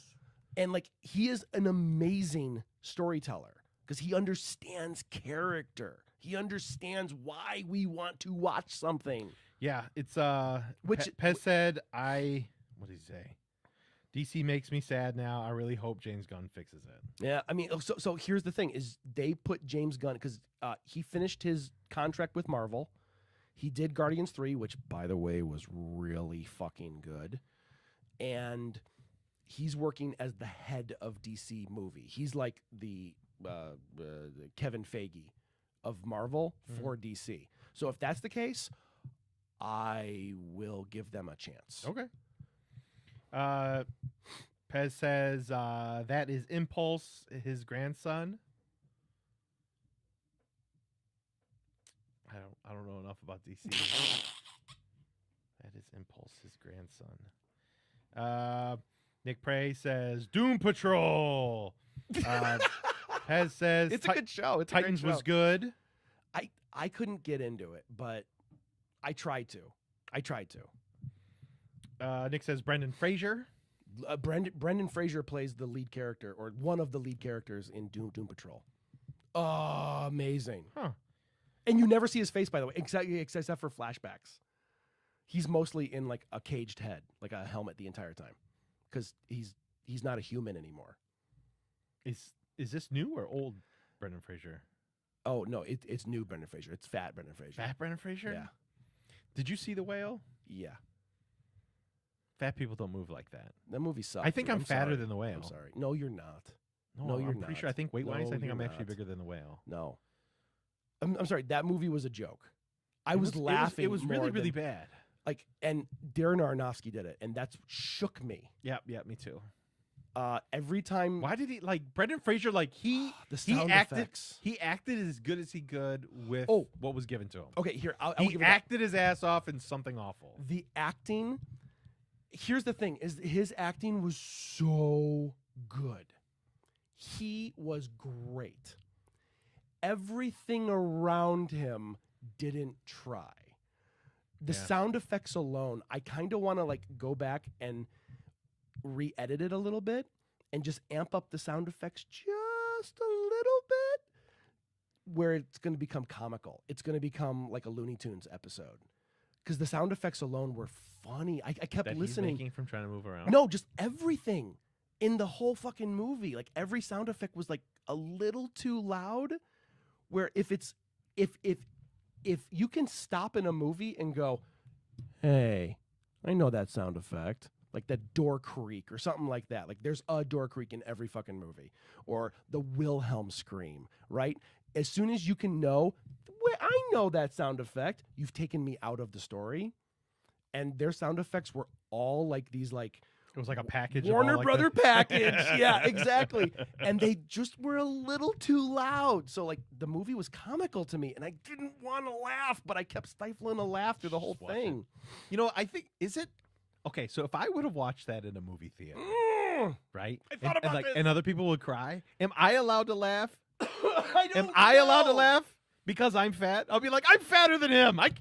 He's one of my people. I can use that as my word. You don't get to laugh at him. Yeah, I you- get to yeah, laugh at him. You don't get to laugh. I'm the fat one, not you. You don't speak for me. So speaking of The Whale, I watched a Godzilla movie this weekend that I've never seen. Did you? Andy is going down this spiritual journey of wanting to watch all the Godzilla films. In order? No, because we started that way. We watched the first two. Oh, I think it would be great to do it Oh that my way. God, dude, the first one is remarkably good. The first Godzilla. Yeah, 1954 Gojira. We watched the Japanese one, and then we didn't watch the American one yet, because when it came to America, they cut out 40 minutes of the movie and added in extra 20 or 30 that have nothing to do with the plot whatsoever. So like the film is really good. It's kind of shocking because like you're expecting just a big monster movie, and Yeah, literally the entire movie is this like inner turmoil film where it's like, we should not have fucked with the earth. We should not have dropped the bomb, woke him up and fed him energy and pissed him off. And we should not be at war. It's an anti-war film. Like that's what it boils down to. It's an anti-war and introspective. Like, what did we fuck up? Is it the Japanese or is it Americans? Oh no. It's Is it- Japanese. But they didn't drop the bomb. No. We did. America dropped the bomb, and then that ignited Godzilla to be born from a dinosaur, to be fueled and mutated into what he became. So he's a mutated dinosaur. in the Basically, original? yeah. And the movie holds up excellently, right? It's basically like man versus nature, and then man versus himself, which is fucking great. And then part two is like, let's have him fight another dinosaur, and it loses all. Ah, But so we watched the American version. Hold of, on, let of me- part two. just Yeah. just to get this out of the way. Yeah. Because Of course, they of course. wrote no, in. No, hey, you Pez- write in, you take precedence. Pez says the newest Superman and Lois show was amazing in CW. It's beautiful. I've been hearing this. This and the cartoon are supposed to be really He said, good. Also, My Adventures with Superman That's is an it. Adult Swim show. That's it. It's a Superman anime. Yeah. Which does sound kind of neat. and also says my impulse command made sense if you read the comment above it. Impulse command. Oh, why didn't you read the comment above it, John? The Flash is nerdy in a completely different way. Yes. That is Impulse, his grandson. Oh, so that is not the Flash at all. Gotcha. So the movie version is Impulse, which I'm guessing Impulse is the shitty version of the Flash. Is that what you mean? Let's stop and wait. I know we gotta a wait. minute. We gotta wait 2 minutes. I actually think. So why did they do a show about? Why is it called The Flash and it's not The Flash? It's Impulse. They don't give a shit. They just want people in. They want to do the jokes that make everyone giggle and laugh and buy more he's things. Gen Z. He's so weird, like you. We don't know. We're baby boomers. Everybody loves us. I'm gonna just wait around for Pez. I mean, we might as well because this is podcasting. I do. I wanna get back to Godzilla. Yeah. Wait, what's the first Godzilla movie you saw? The first ever? Yeah, I saw 1986 was the first one I ever watched. You remember the year? No, I think it was called Godzilla 1986. Oh, 1985. Godzilla 1985. Mhm. You're right. He said, "No, it's not, but it's like him." Oh, fair enough. Thanks, technology. Thank you, technology. 2 minutes late, technology. I think that Pez should be in the room and do one of these podcasts. Oh, at I some time. would love that. We need to get a. We need to get like a perspective. It says And- they took the characteristics and changed them. Oh, Oh, boo. so like they did their own. What's the name of the forklift that you love? Heister. Heister. Thank you, Heister, for all that you do. And all the bullets you stop. Mm. Bling. So we watched the part 2 of Godzilla. It's called Godzilla Rides Again, and we watched the American one, and immediately we're turned the fuck off. There's no story. There's no characters. It's just like, oh, we're gonna go get Godzilla, and he's awake, and then we're gonna kill him. It's like, Did they have all the right. little boy or the little girl go? No, Godzilla? actually, that shit didn't start happening until later. I've been doing research on Godzilla, John. Yeah. Look at you. So Godzilla 2, there is a boy in it, but of the American one, he's cut out, and they cut out like 30 fucking minutes of the original plot. So we watched the entire American version, and we're like, this was really boring. Like, why was it so bad? And then we were just day dicking around because what I did is I have all the original Japanese Godzilla movies, and I have all the English versions, which a lot of the English versions, especially in the early days, reshot stuff because white people don't want to see Asians on the movie screen. Oh, So they yeah, want more white people in it. Racist people. Yeah, very. So Why are you making things that are good? so we We made those movies. yeah, exactly. So I wanted to like just see what the voices were like because all the voices were dubbed in English and it was like, oh, this is not good. So I wanted to see like, oh, were they actually translating the correct words or were they making stuff up for the film? And so we started watching the Japanese one and we're like, wait a minute, there's like a whole other plot at the Whole beginning of the story here? movie. And it kept going and we're like, is this the same movie? And then parts of the movie came in that we knew and we're like, oh, this is a whole different movie. Like it's a whole different plot. And it's remarkable. It's actually pretty good. The monster fight is corny as shit, but you also got to remember it was like 1959. You know, my dad was a teenager. Like it's kind of like cementing the fucking time period. Would your dad have watched it? No. Just so you know, Nick says yes. That's it. Thank you, Nick and Then he Heister. said Pez in room. So he says yes. I Pez agree. in room. I agree. Pez says I would for sure be in it. And Nick says less delay. Also, he can read good. Oh, And Pez says I would be in it for sure. nice. So yeah, you should be. You Yup, piece of shit. yup, You're yup, supposed yup, to sit here. Pez. You're supposed to sit right there. Sit right here. We'll have a third camp. Oh God, what? Everything's falling. Yeah. And then we jumped ahead because there's 3 different eras of Godzilla movies. Mhm. It's called the Heisei era, the Showa era, and then the Millennium era. Is And this by who played Godzilla? it's by who was the emperor of Japan. No shit. because like the era of time period in Japan is by like what the government is, like who is running the And the emperor was the government. basically, and they're just a showhead ever since World War II. But anyway, or figurehead. So the Heisei era is basically nothing but dog shit. It is That's like the original one. oh, no, except for the first one. It just went way off course, and they started making like really bad movies, and we can't watch them, man. They're really dumb. They're really bad. So we jumped ahead to the Showa area, and the Showa basically says, "Hey, the first Godzilla happened. Nothing after that happened. We're gonna start fresh after the first one because the first one is still good." Okay. So we watched Godzilla versus. Actually, the one we watched was the very end of the Showa period, right before the Millennium period. And the Showa, it was Godzilla versus Megaguirus, which is basically like cockroach locusts, and they all formed to make one giant monster. I don't remember a bug monster. Yeah, there's a lot of monsters, man. There's a ton.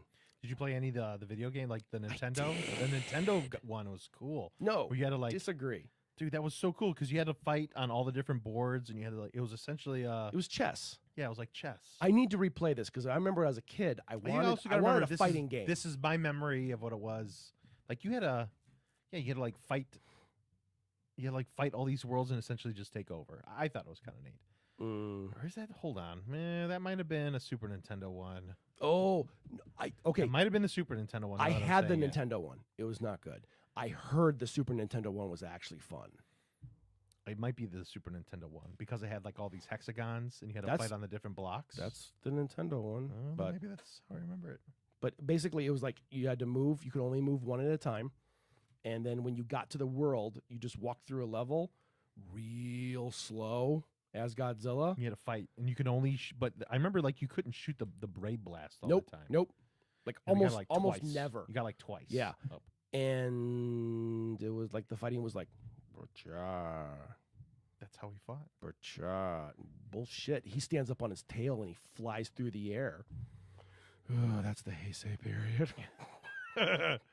Anyway, yeah, so I watched a Godzilla movie. And then I finished up my night after Godzilla versus Megaguirus with Barbie. So what'd you think of Barbie? It was fucking awesome. It was. Were you expecting something that deep? I was not expecting to be that good. I was not expecting the editing to be that good or the fucking blocking or the direction. It's a really good movie. I keep seeing things online of like all of this hidden shit in there. Like every single outfit and everything that everybody was wearing, like everything was tied to something. Like there was I love that. whoever did all of the costume. Yep. I bet they'll probably win for costume. See, for that. and here's where my thing is because I'm gonna fight that. I really hope One Piece. I know One Piece is a TV show. It's not a movie. It's a different award system. But Barbie can win for costuming for Academy, but One Piece better win for costuming and set design, art direction as a whole. One Piece is like a film or is a The TV show? the TV show, the one I was talking to you about, So the you're talking adaptation. About Grammys? Yeah, no, Emmys. They better fucking win. Like the amount of world building that went into that show is jaw dropping. But Barbie was so good. I was like laughing. I was engaged. I was fucking cheering. I was excited. It was outstanding. It was super fun. Super fun. Yeah, I thought it was really, really good. I'm a little I pissed. don't get the people who get upset. Yeah, yes, that's where I wanted to go. I'm a little pissed about the people who are complaining about it because I don't see any of the complaints. I don't. Everything like every kind of like if you see them talking about stuff, like you being upset is kind of proving their complaints or like their the way that they see it. You're kind of proving them right, or a person who would be yes. upset. Yes. I hear a lot online about it's an anti-man movie, and it's like no, It's a thing about Barbie. very much not. It's very much not anti anything. It's it's incredibly existential. Yeah. Incredibly existential. It's there is something called object-oriented ontology, which is a Educate us, John. object-oriented Brought to you by ontology. Heischer. Brought to you by Heister. Heister. Don't stop time, stop bullets with Heister. I don't know what that meant either, but I love it. I love it. the object-oriented ontology is something that is being used in a lot of design schools, not just architecture, but other things, where it is very non-human centric. It is a way of designing things and looking at the world where humans are not the center of everything. Yeah. But objects can be like this. If you design something and say like this has wants and needs, is it kind of like a You personify it. yeah, or is personify that? Personification is the term of making human elements into Anthropomorphizing. anthropomorphizing. Thank you. So well, the thing is you're giving it if you're anthropomorphizing it, you're giving it human traits. Correct. But you're not giving it human traits, it's the traits that this would want. Yeah, right. And I mean, it's being used in law because there are places where a river could sue somebody. Like Colorado. Like where I think it was in Australia. A river in Australia was able to effectively sue a company for polluting it. How does a river talk, John? Through its mouth. Haha, damn. All right, anyway. Sorry. Brought to you by Heister. Lifting you up when you're down. And by down, I mean getting shot at. Yes!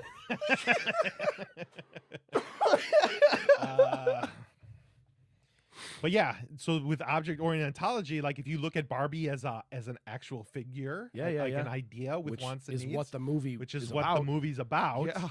It is a very if I were to show a class of what object-oriented ontology is and how this is how you should possibly see the world when you're designing a building, you know, like does a building want something that's from other parts of the world? Like what's the most effective way to do this? And it's got to be TVs with horses. Yeah. TVs with horses, and being able to have a more sustainable design is by, you know, like if it was a person and it wanted to have things that create it. I don't know. It's a weird way to look at the world. Yeah.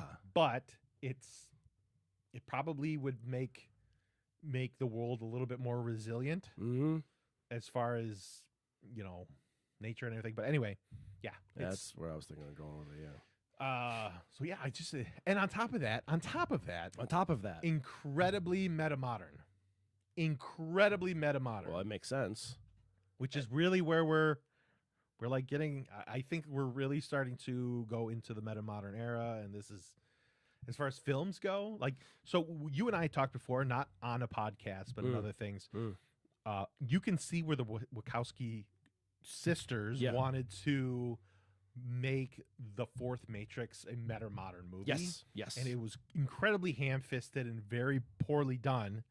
They did it in a way that was like somebody who didn't really understand meta-modernism, and it was a very postmodern look at it. Yes. And I would argue that the Matrix would be kind of like a high watermark for postmodernism. Yes. So I didn't think it was a very effective thing, but when you see it like up against Barbie, it's like, ugh, like you can see where one is. It's like, now, can you do Barbie in a serious tone? Because Barbie is very comedic. I thought that they did. Oh no! I definitely they really. It hit home. It was freaking great. It was really good. But can you do Barbie in a Matrix-like style?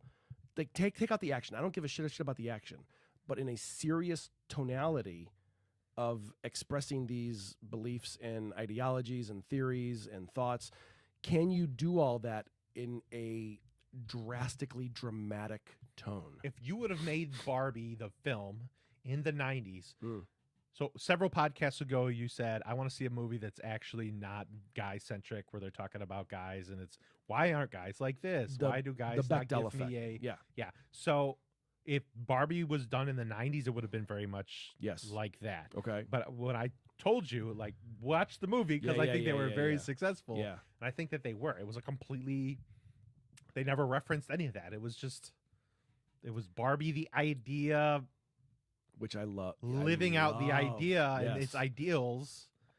And it was very, I think, really empowering for women or Very little much girls. so. I think more Very much importantly so. for little girls, if I had a daughter, I would want her to watch that movie. Heavily.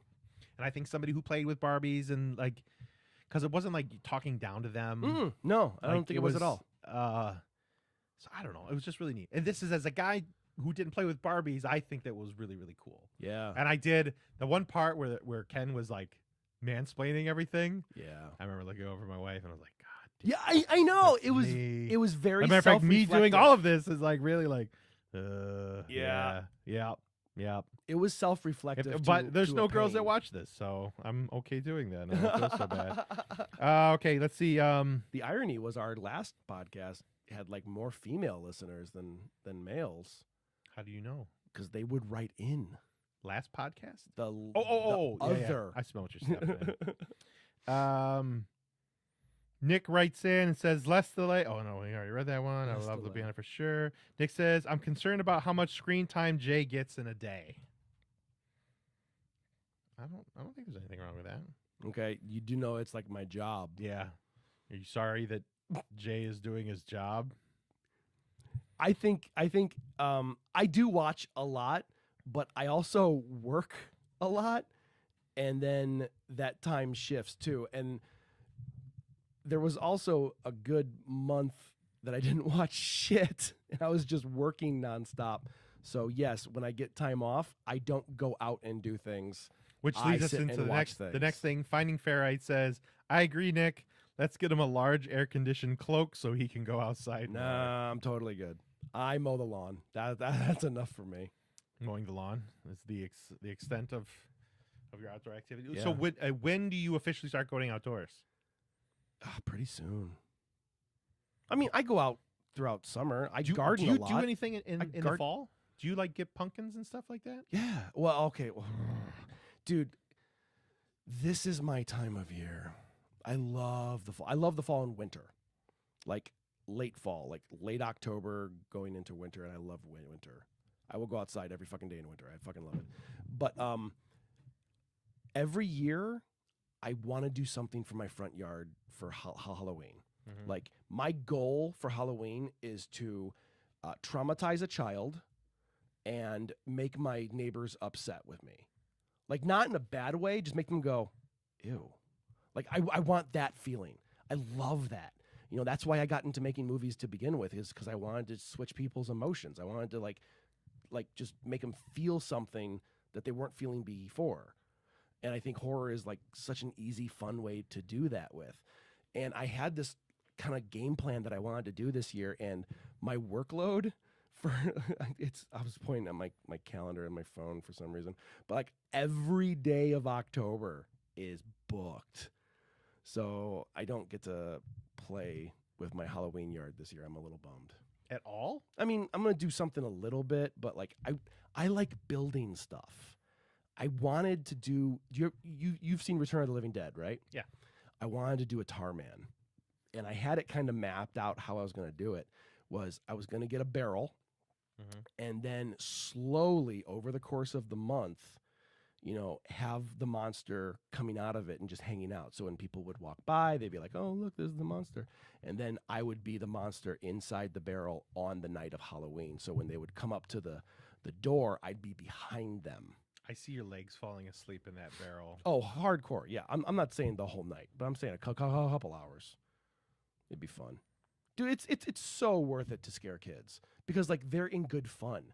Like it is the one time of year where you get to be gross and horrible and all this stuff, and everyone is just in this communion mindset of that was fun. I have found that if you open the door wearing a scary thing really quickly and yell, you're gonna scare kids. So, especially somebody your size. Yeah. You just go, "Rah!" What I did last year was I crept from the shadows and I wouldn't talk. They'd be like, oh, trick or treat. And I would just like cock my head. I had like a long plague mask, and I was dressed all in black with like chains and shit like that. And then I would just like cock my head at them and stare at them. They're like, trick or treat. And I would just like, I tried to like mimic their voice back at them, like trick or treat. And like the older kids were the ones who were like freaked out. The little girls were the ones who were laughing their fucking asses off. And I loved every second of it. Seeing their older brothers all creeped out. And the little girls were like, oh, you got Kit Kats. You should have something where your head is gone and your head could be in your chest. I've seen that. I want something upsetting, though. I want something that makes you go like, ugh. Well, you got to have the stump squirt out blood. Yeah. I think that would probably. The problem is it's dark, and you can't really see that good. So you light up your porch really well? The problem is I want it dark, so when you come up there, you can't see everything. Yeah, but if you want them to see everything, I also don't want to spurt blood on my house. Amateur. I thought that you were going to be into this. Yeah. You got to jump in with both feet, good sir. Jumping into both feet, just like Heister's forklifts, jumping in with both feet. You definitely have feet with Heister. You'll still have feet to this day with a Heister. Oh, was that a jab against veterans with no legs? No, that was absolutely not one. But if they had a Heister, would they have their legs? There we go. Jesus Christ, I am sorry. That one got really stumpy really quick. All right. So, you do shit for Halloween. You like Halloween. I do. Heather and I like dressing up as like pair of things. Yeah, you do the couples thing. Last year I was Donkey Kong and she was like a female Mario, which I thought was super, super awesome. I love gender bending. I think we were Rex Kwon Do and and what the hell's the girl's name? Rex Kwon Do. I don't know. We were gonna do Elvis and Priscilla. I was gonna be Fat Elvis, of course. I'm probably too fat to actually wear the costume that I spent a lot of money on, which makes me really upset. We'll have to do that next year. This year, though, we tried to do it last year, but we couldn't get the costume in time. And I think we're trying to do it this year. I'm going to be Andre the Giant, and she's going to be Hulk Hogan. Okay. Yeah. I think that one's going to work out. That's fun. Yeah, because my wife is tiny. Hulk. She's a tiny little person, and I could easily be Andre the Giant compared to her. Anybody want a peanut? Yeah. She doesn't like that movie. Who the fuck doesn't like? My wife doesn't either. Actually, they should start a club. I don't like the obviously best movie ever made in the 80s. Yeah. So why? I have found that I think a lot of boys like that movie. Yeah, but I don't think it's that. I think, when did she watch it? She was in her 30s, her late 30s. There it is. My wife didn't watch it until I started dating her, and I was like, "Hey, have you ever seen this?" Because that's my litmus test for anyone I ever meet. I'm like, what movies have you watched? And then I remember we were dating for a month, and I was like, okay, well, I'm going to make you the 200 movie list. It was 3 pages of movies. And she watched Princess Bride, and I'm just sitting there like, love every second. Love every second. And she's like, I don't get it. This is dumb. I feel so sad that you couldn't watch that as a kid, because it was one of the funnest movies as a kid. Yeah, it was so much fun. I don't know, but she made me watch what's the Breakfast Club. I didn't watch Breakfast Club until I was in my late 30s. What? Yeah, I didn't watch it until my late 30s. It might have been my 40s. Yeah, I think it was for her. It might have been for her 40th birthday. I watched Breakfast Club. Out. I fucking hated it. I knew I was gonna hate it that much. I hated it. It was the worst. So I remember being in high school. I somehow didn't watch it when I was younger.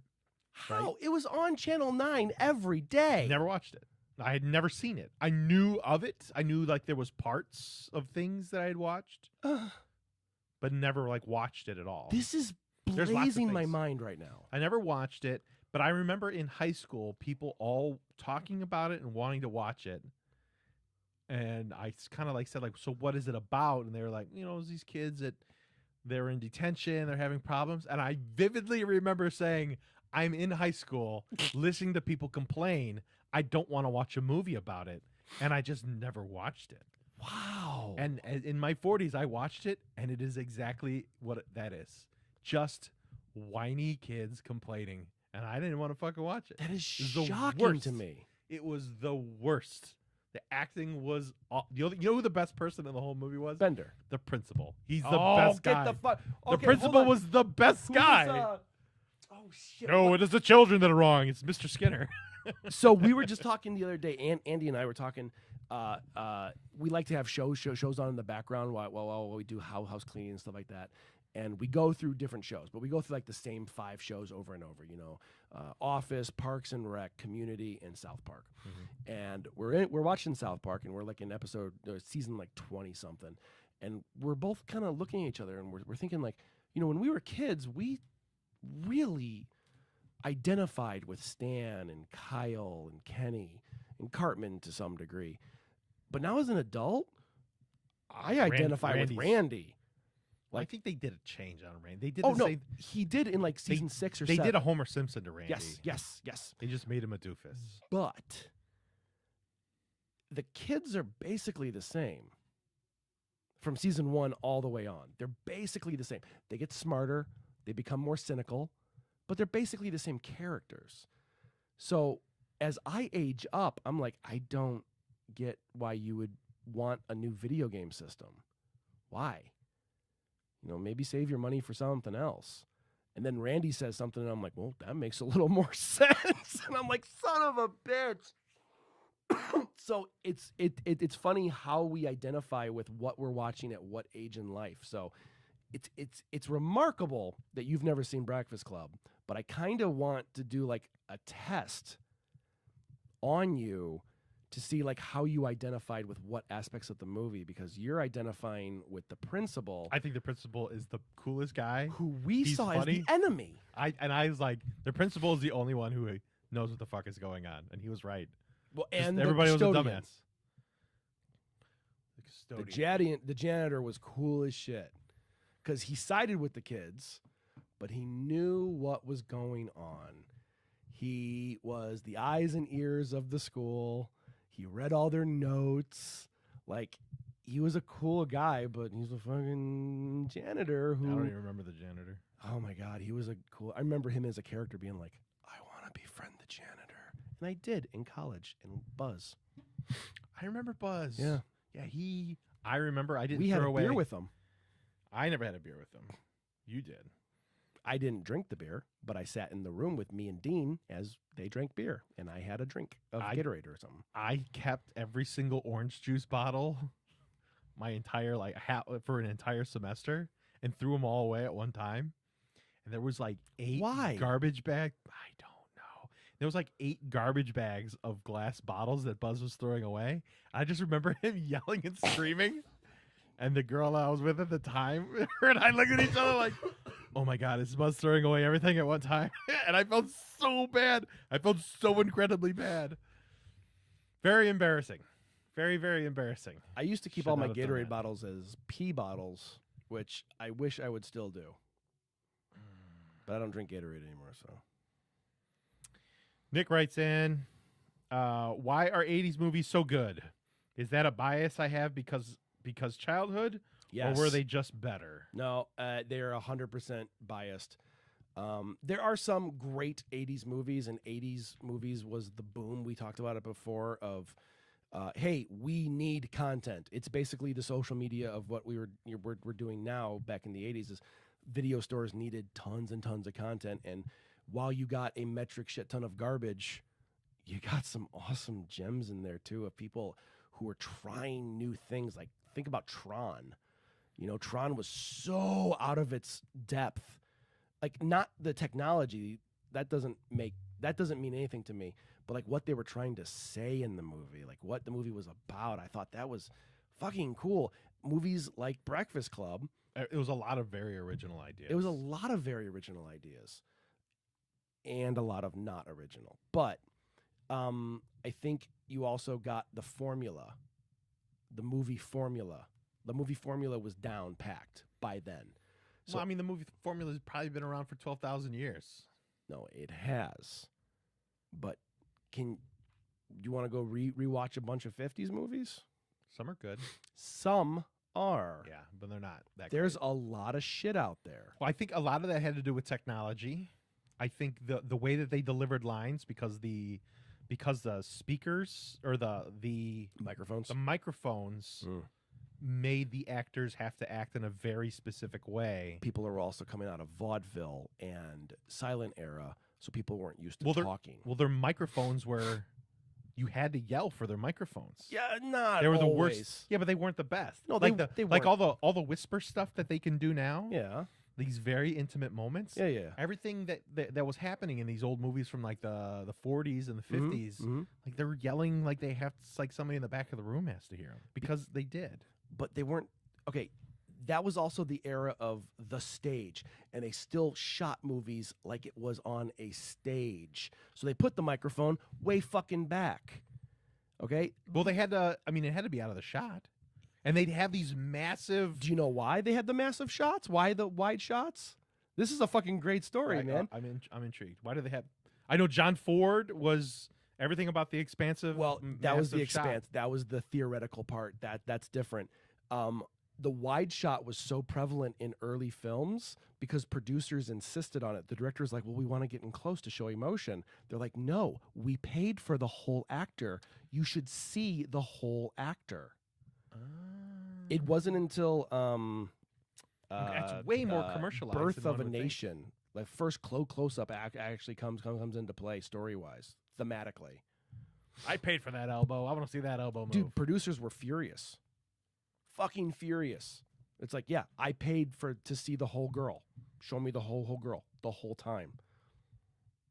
That's just people who are in charge who have no fucking idea what they're doing. That's and it's that. still happening to It's this day. still that's exactly it.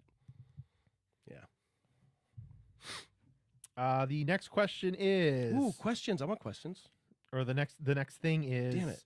Oh, this is based off of what Nick was saying The before. Flash movie. It says, or am I remembering the good and forgetting the bad ones? The oldie stations playing the highlights. That's exactly what it is. Yeah.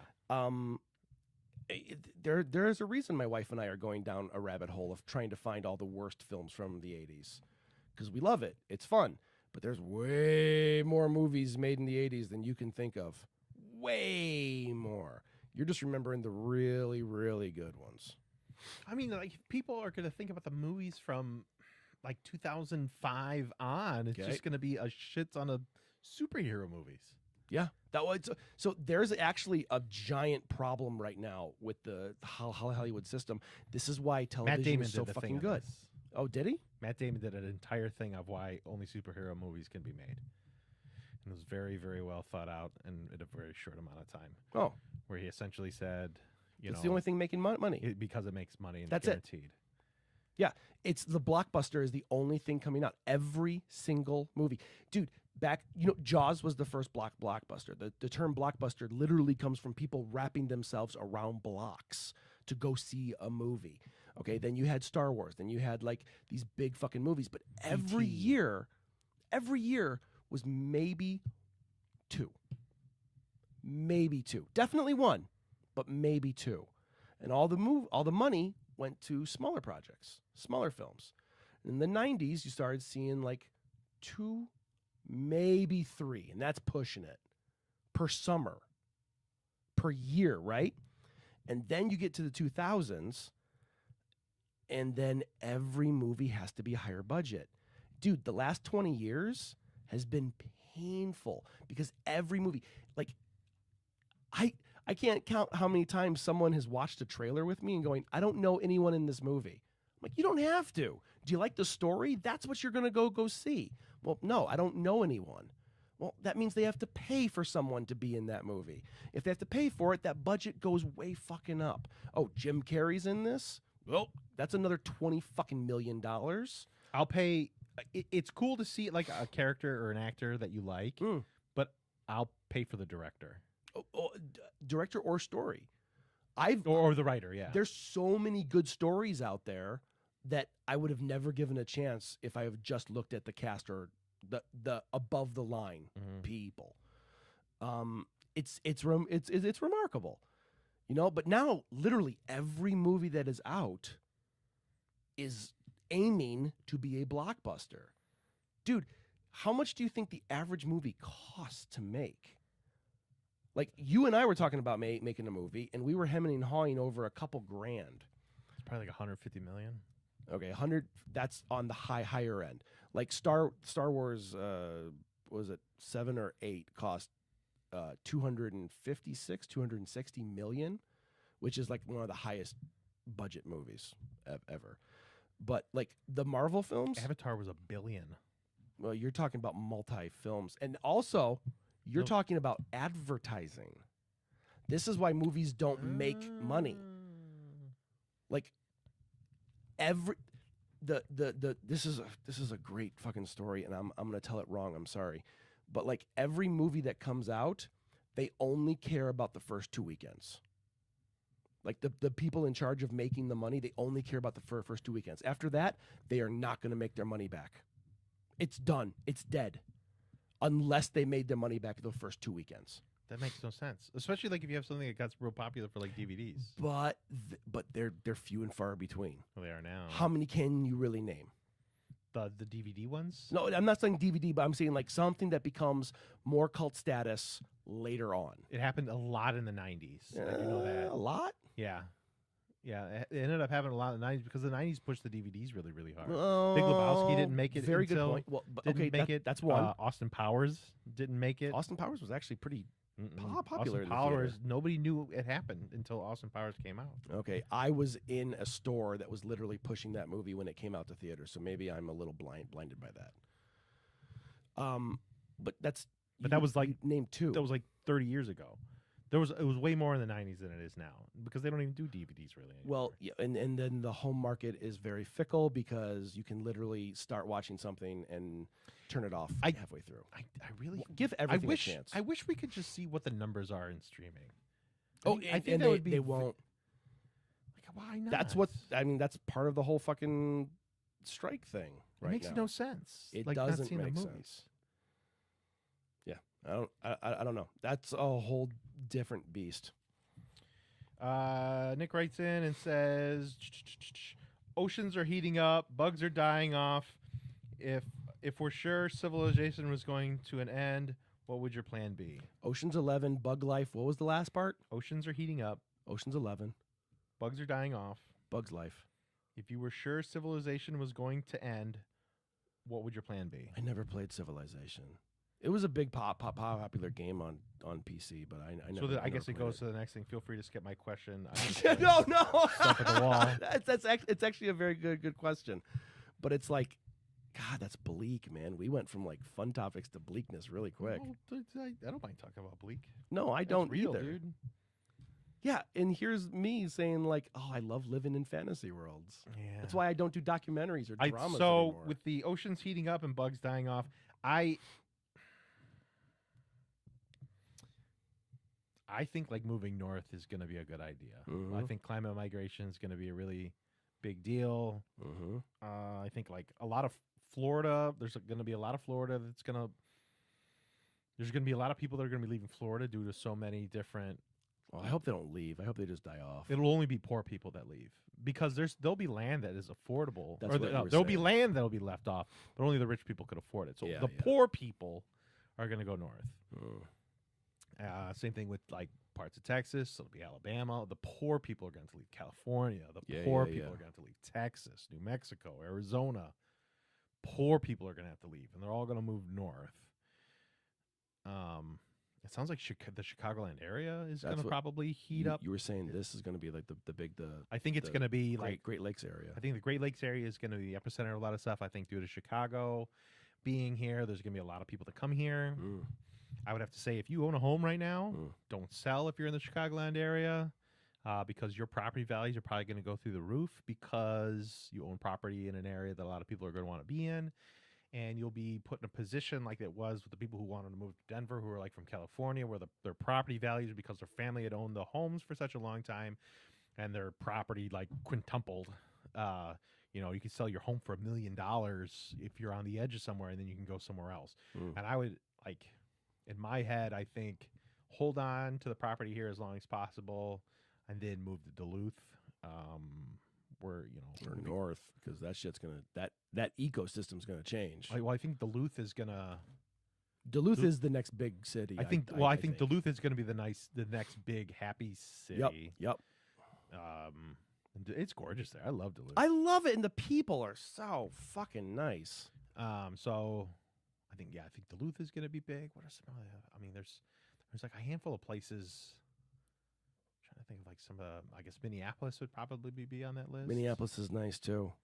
I mean, there's not so great parts of it, but it's a nice city. But as far as like bugs dying off, I guess like if you can't grow plants, that's bad. That's And huge. and if you don't have pollinators, Dude, I mean, we saw it this year with our gardens. My shit just now. What are we? The end of September. Just now, stuff is ripening. yeah, we have a lot of stuff that hasn't ripened yet. But I feel like we put everything in super late because it poured Oh man, I all the was- way until I was like May. I was on time because you're supposed to do it the weekend of Mother's Day or after, and it's just like I'm biting at the bit because I'm literally growing behind here January 1 because I'm dumb and I just want to start gardening because I love it so much. Mhm. And this year I waited till February 1 and I was like, okay, this is good. But like they didn't grow as big, so I was a little disappointed, but I got them outside the first day I could. And then it rained like crazy. And then it was no rain. So shit didn't grow for months. And everyone, like I'm on the garden subreddit. Everyone's having a horrible time, except for people in the South who are blooming like crazy because they had a massive amount of rain and a massive amount of heat. Yeah, it's a weird one, man. My fear is farms. If this continues, if this trend continues, and everything I've been listening to says this is the new thing, it's just going to get hotter and hotter. And it's not going to get hotter over decades. It's going to get hotter over each year. Almost every year, every summer, and like every day in the summer is just the next hottest record. Yes. in like But in human history. don't worry, John. Global warming's not real. Yeah. I mean, as long as people don't panic. If I had a lot of money, I would funnel my money into making sure that people didn't panic and take away things from me until the very last minute, until I can just push away from my yacht and call them suckers. That's what I would do. Or go to Mars or go in outer space. See, the funniest thing about this is I know how much of a humanitarian you really are. And like it's funny to hear you say this stuff when No, I know I'm saying this because this is actually happening with super rich people. And there's like that. Yeah. there's billionaires that own everything, yeah. and they're allowed to go to another fucking planet, Yeah. and then everybody else has to fight over The scraps. the scraps down here. Yeah. So yeah, I mean it is a little depressing, ain't it? So the Flash, yeah, the flag. Hey, he didn't eat the fucking candy bar. Dude, she threw it at you. Fucking at least eat it. What a piece of shit. Piece of shit. Just eat a sandwich. Wipe off what you don't want. So Pez writes, if Disney came up to each of you and said, pitch us a Star Wars movie, what would your pitch be? What characters? What era? What style? Etc. Ooh, man, what a great I've question. thought about this. Have you? Okay, you I go first have. then. All right. So I want a slice of life Star Wars story. I want nothing to do with the galactic battle. I want nothing to do with Jedi whatsoever because I'm so bored of the Jedi lore. I'm bored of the Jedi fighting. I'm utterly. Anytime a lightsaber kicks out, my brain stops. I'm so done with it. I want to know what's happening in the bar down the street while shit's happening. Do you remember how we did a Half-Hearted Headache, where it's like where the story was gonna go was that the epicenter of every monster in existence was going to come from that town. There was going to be a hole that opened up to dimensional portals to release every fictional monster in existence on this town. And that's what I want happening because Half-Hearted Headache was just like, hey, that's happening in the background. What movie are we watching today? What coffee am I going to get? I want to see a funny, not like a comedy, but like a fun slice of life story about people who live in the Star Wars universe who have nothing to do with the overarching story. I think you could probably do like a Tales from the Cantina. Yes. Real cool. That's what I'm talking about. Just like Tales from Jabba's Palace or Tales from the Cantina. I loved those books. Those were hands down my favorite Star Wars books because it told me about the shit that was happening behind the scenes that made the world feel lived in. It's not about the heroes. Okay, one of my favorite books is a dumb book. I'm not a big fan of it, but I really loved where it was going. It's called The Rest of Us Just Live Here. And it was a world where superheroes existed and you never fucking saw them once in the book. It was literally just these 5 kids dealing with their own shit while superhero battles were going on. And it was so enthralling. I love that. I love that. It's like the side stories in Worm. You know, like when you open up that side story, like every arc had a side story, and you start the side story, you're like, I don't want to read this. I don't want this side story. I want to keep going with the main story. And then you got to the end of the side story, and you're like, this is the best story ever. I want 10 more chapters of this. I rarely felt that with a side story. I loved them. I loved them all. Even like the less than good ones. Now, you listen to the audiobook. Motherfucker. I listened to the audiobook too. That taints the story a lot. That's because they always had like the worst readers. They gave them that one Irish girl. The Irish girl. Fuck. Yeah, she was Dude, really bad. The book's amazing. It really is amazing. I loved it. I'll put it that way. I think it was a guy really made his bones while doing it, but I don't think it's like the best story ever. I'm not saying it's the best story ever. I'm saying it's amazing. I would reread that motherfucker Sure was in a heartbeat. Long as fuck. Sure was long. 181 hours or something like that. Is it? Yeah. For the audio? 161 hours. Yeah. It's a big book. It was. I never dived into Not book much of an ending. 2 yet. No. I liked the ending. I didn't. I know. We've never talked about it. That's like because you never finished it. I finished it. I finished it a while ago. I told you like 3 years ago. I was like, John, I finished. Let's talk. And I never heard from you again. It was over Thanksgiving weekend, and I was like, hey, I finished the book. I was probably busy. Yeah, probably. But I have brought it up on this show before, too. So slice of life. Slice of life, what's happening behind all this shit. That's what I would watch. Just give me good characters. The story is not as important as the characters. Man, I think like one of the stories that I really enjoyed was one of my favorite books was Outbound Flight. Mm-hmm. And you know what? Like the Balin guy who's in Ahsoka. I wonder if he's part of Outbound Flight. We haven't talked about this yet. Can we talk about this really quick? Sure. Ahsoka. Yeah.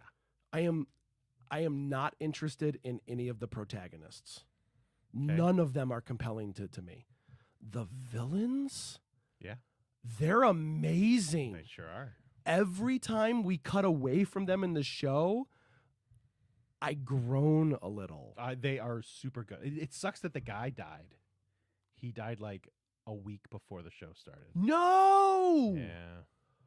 Oh, I know. It really sucks, huh? Like died in real life, died. Oh. Yeah. Yeah, and he was really, really good. Literally every one of them He is compelling as shit. He's really, really an amazing character. I don't know any of their names, and I'm sorry. I don't remember them But either. they are so good. The main woman, the woman they broke out of the prison. The witch. Yeah. The moment she walked out of the door in the very beginning, I was like, I am captivated by her because she was just waiting to be rescued. She wasn't in turmoil, problem. She's like, oh, it's about time. Yeah. I was like, fuck, I like her. Yeah, and it's like, really good. And then the guy never falters, like the He's bearded good. guy. Yeah, so you could tell that like You can tell there's like hints of worry and concern. you know that he still has like a code. Yeah. He obviously says he's not a Jedi anymore. So with Outbound Flight, and I guess to answer Pez's question, Outbound Flight was really cool because it started when Anakin was a young kid. He was the guy who started it was, somebody who was before, not Sidious. Darth Tyrannus was Plagueis. no, not Plagueis. Darth Tyrannus was Count Dooku. Oh, Dooku. Yeah, So yeah. Dooku's uh, master was the guy who went out there to do all that stuff. And like the way that this guy acts, like I know, like when they did like one of the real quick one takes when they showed Dooku and he was an older man, like they showed Dooku as like kind of like a medieval knight type of guy, right? And this guy, like the way he handles himself is very knight-like. The way he handles the saber, like it's almost like he's swinging a broadsword. Yeah, yeah, yeah, yeah. The way that he does everything, and it's like, Good man, read. and I'm really thinking, like, man, this is a guy who, like, did he go out there with Outbound Flight? Is he the guy? What the hell's his name? I'm trying to remember the name of the guy from Outbound Flight, but he's like the one who originally went out there. Yeah, yeah. He's the one who originally met Thrawn. He's the one who originally sees the Yuzavong. The Yuzavong. Yep. And he brings like a lot of force sensitive people out of the universe because they want to like check out different solar systems that are outside. And it's so fucking cool. And it's all the exploration. Which I think it's so neat to see like what's outside the universe. So we're going to be seeing that. You're going to be seeing you're going to see for the first time ever in Star Wars history what's outside of the universe. Yes. On Ahsoka, which I'm really excited about. Yes. And I'm wondering, like, okay, like Thrawn's in it. Check. The guy who possibly is from Outbound Flight. Check. I'm wondering, is this like the way that they're going to bring Yuzavong into the universe? I thought that was obvious. I thought that was like the next big thing because Thrawn was the Force saying we need to build the Empire to fight the Yuzavong, right? Because he knew how dangerous. Because he knew like they were the end all be all problem. The Sidious knew about the Yuzavong. Thank you. And Thrawn was somebody who was from outside the universe who knew how dangerous the Yuzavong were. And I remember that from the trilogy. And he didn't the Holy Trilogy. And he didn't. So like, there's just like a lot of stuff that's like getting really rich with like some of like the really cool nitty gritty stuff. At first, like I was really worried about how they do the Yuzavong and stuff like that, and you know, and I was always kind of thinking that the Yuzavong was like a rip off of the Borg. I thought they were like creatures, though. They're like a hive mind creature. They hate technology because technology killed their planet. Everything that they have is like an organic machines, and they are not. The Force doesn't work on them. Right. And they're like and they live completely off of pain. Like they do everything to feel pain, and they're incredibly dangerous. And I was like, it's like this neat thing that's like way bigger, overwhelming force that has never been seen in Star Wars. It's a massive, overwhelming force that scared even Sidious.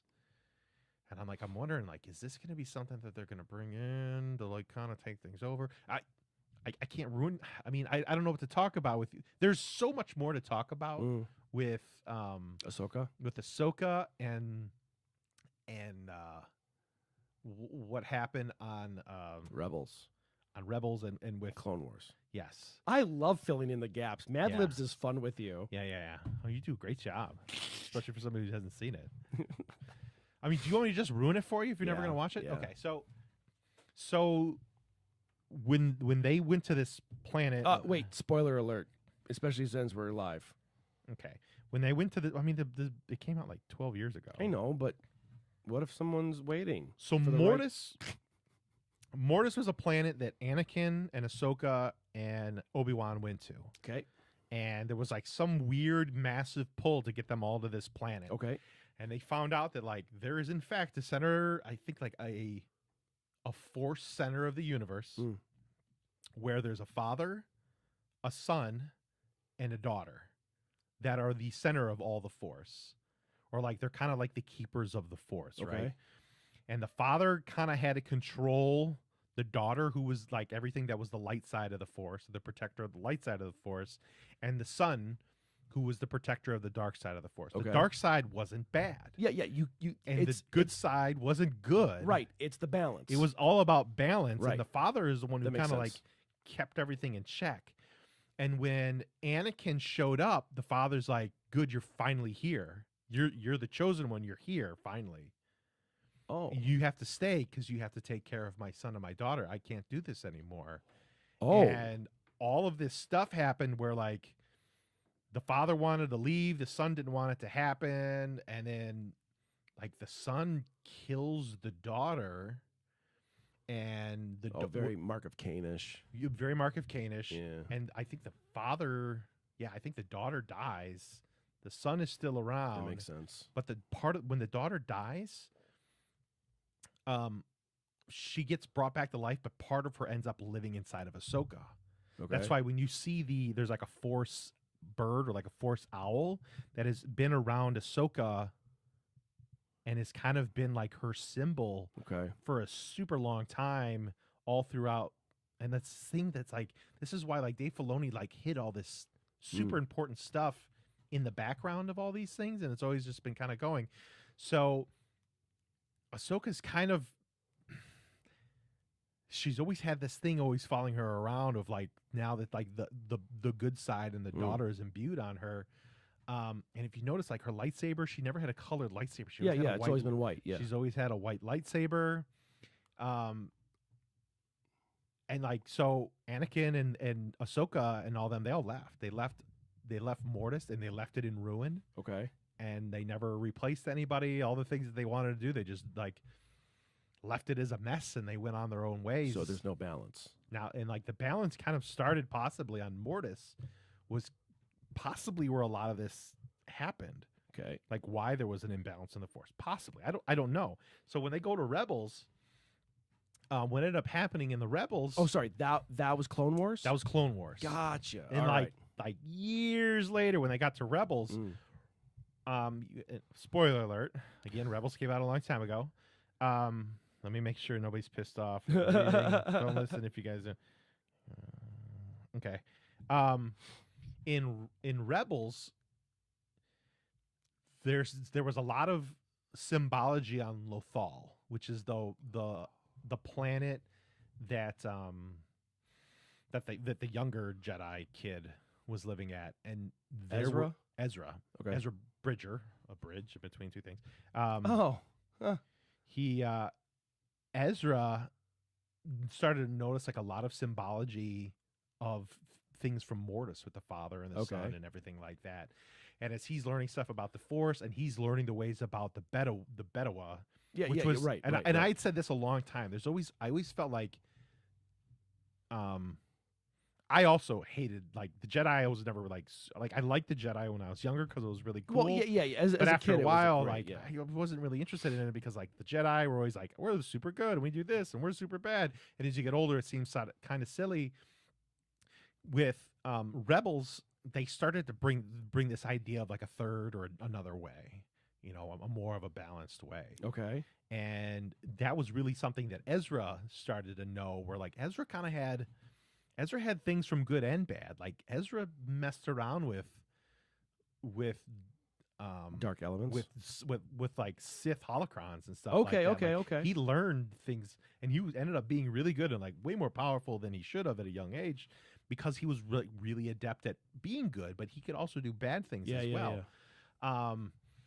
But as that story progressed, you find out that Sidious wanted to get a hold or be able to get to this place called the World Between Worlds. He knew that there was a place, not in the real world, but in a whole nother plane of existence, where you could go and it would make you incredibly powerful. Okay. And one of the ways to get to it was on Lothal, where they had all this symbology from Mortis, like a portal, or like a portal. Okay. So in Ahsoka, eventually ends up being like this. You don't know what happens to Ahsoka at the end of Clone Wars, but you know that there's they're like their point of contact for a lot of their stuff. You don't know who this person ends up being Ahsoka. Okay. In Rebels. Okay. And and she's fighting alongside them, and she's trying to do all these things, and Vader and like is trying to stop them with all this stuff. Vader finds out that there's 2 Jedi, and he tries to go after them. So like it ends up being this point where Ahsoka kind of finds out like, oh my god, like Vader is Anakin. Yeah. And they both end up on is it Melkor or Melkor's where's the place where he fell into the lava? Oh fuck.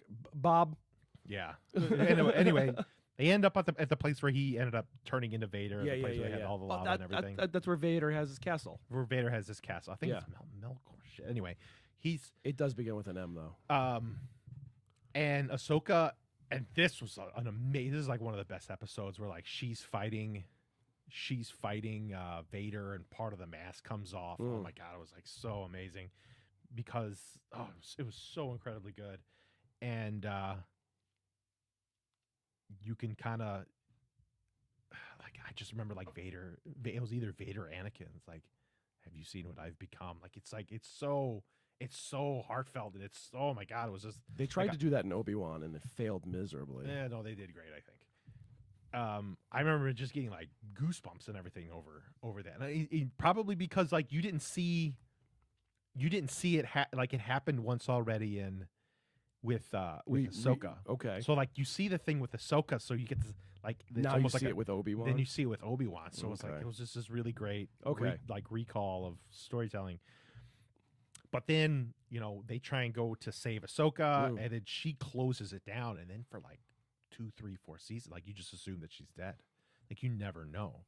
So when they're trying to figure out how to get into this world between worlds that Palpatine's trying to get into, right? Or Sidious, Ezra figures it out with the holocron, with a Jedi holocron, and he ends up being this place that it's almost.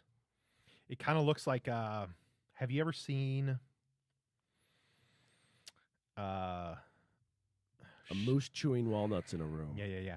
The what the hell is that? The Time Bandits. You ever seen Time Bandits? Fucking loved it. Yeah. Okay, so like how it's just like a single plane and just like it's white lines. Yeah. and just Yeah. Doors. Yeah. So it's like it's a massive place with the same symbology from Mortis, but you're standing on this place and there's doorways that are everywhere. Okay. And as Ezra's walking through it, he sees a portal open, and he sees Ahsoka fighting Vader in this portal, and he sees Vader about to kill her, and he pulls her out. And essentially, like, a lot time has passed since that occurred. So time travel officially happens in Star Wars because of this world between worlds. And then so he saves Ahsoka through time in this place that he shouldn't be. And then like you can see that Sidious is trying to get in, and Ahsoka and him, like she doesn't know what the hell is going on, and well, rightfully so. They fight their way out, and he ends up taking the holocron to get out of the world between worlds and gets rid of it. And that's kind of so they've like opened up this whole massive thing of the thing with Mortis and the symbology, and like kind of where Ahsoka fits in that, and where Anakin fits in that, and the way there's this world between worlds, and if you're in control of it, or if you're in there, you live in all existence and all time. So where did you leave off with Ahsoka? She sees Anakin. Okay, that place. That's the world between worlds. That's the world between worlds. Real quick, remember how I've told you about the Marvel character that I love the most, Gwenpool? Yes. That's her superpower. Is the world between worlds? Yeah. She can live between panels. Oh, and she can time travel and jump and move and change things. So time travel exists in the Star Wars universe. Time travel.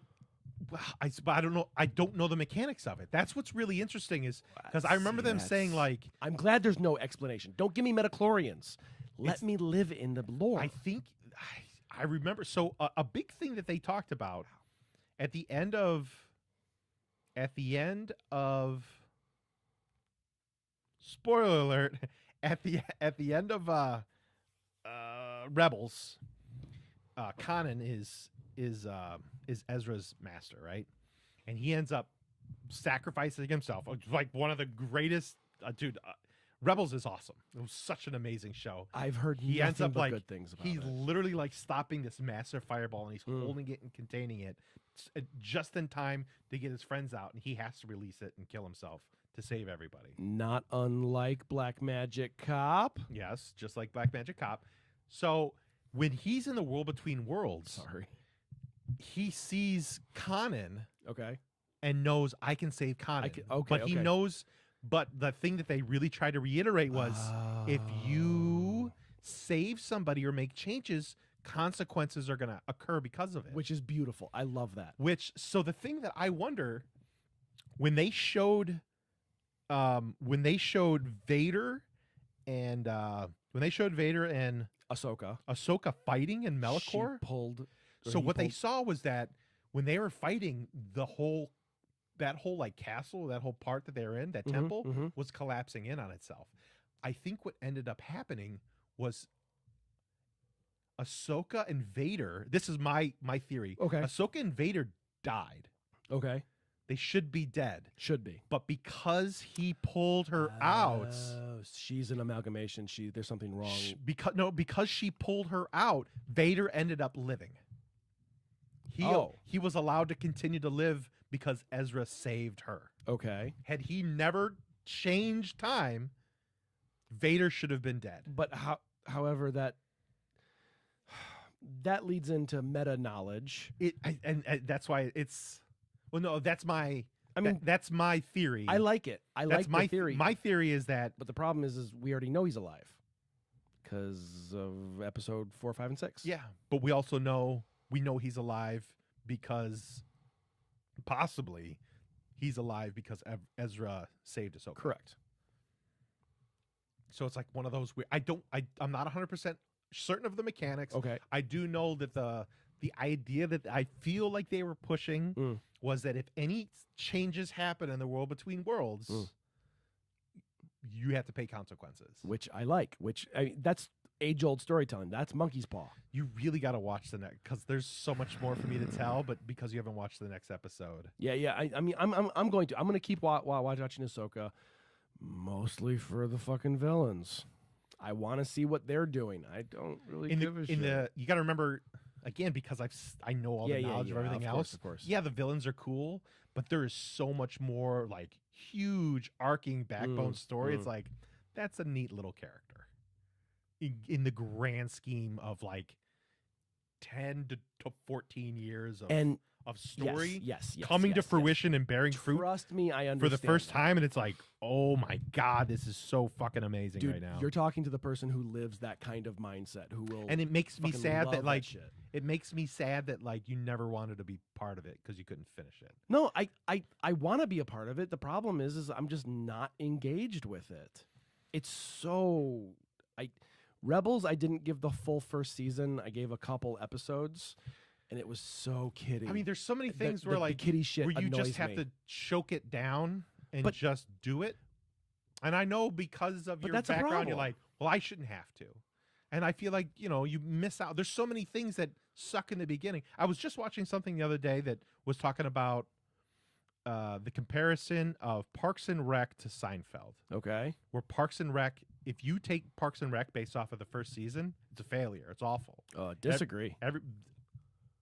It is objective that the first season of Parks and Rec did not do as well as everything else. Oh, they had to fire people. Yeah. They had to change things up. Yeah, of course. Characters didn't know what they were going to be yet. Correct. In the grand scheme of things of what it became, yes, the first season was awful because it wasn't quite baked yet. Yes, I agree with that. Seinfeld was the same way where like even like some of the character names in Seinfeld in the first season, like Kramer wasn't really Kramer.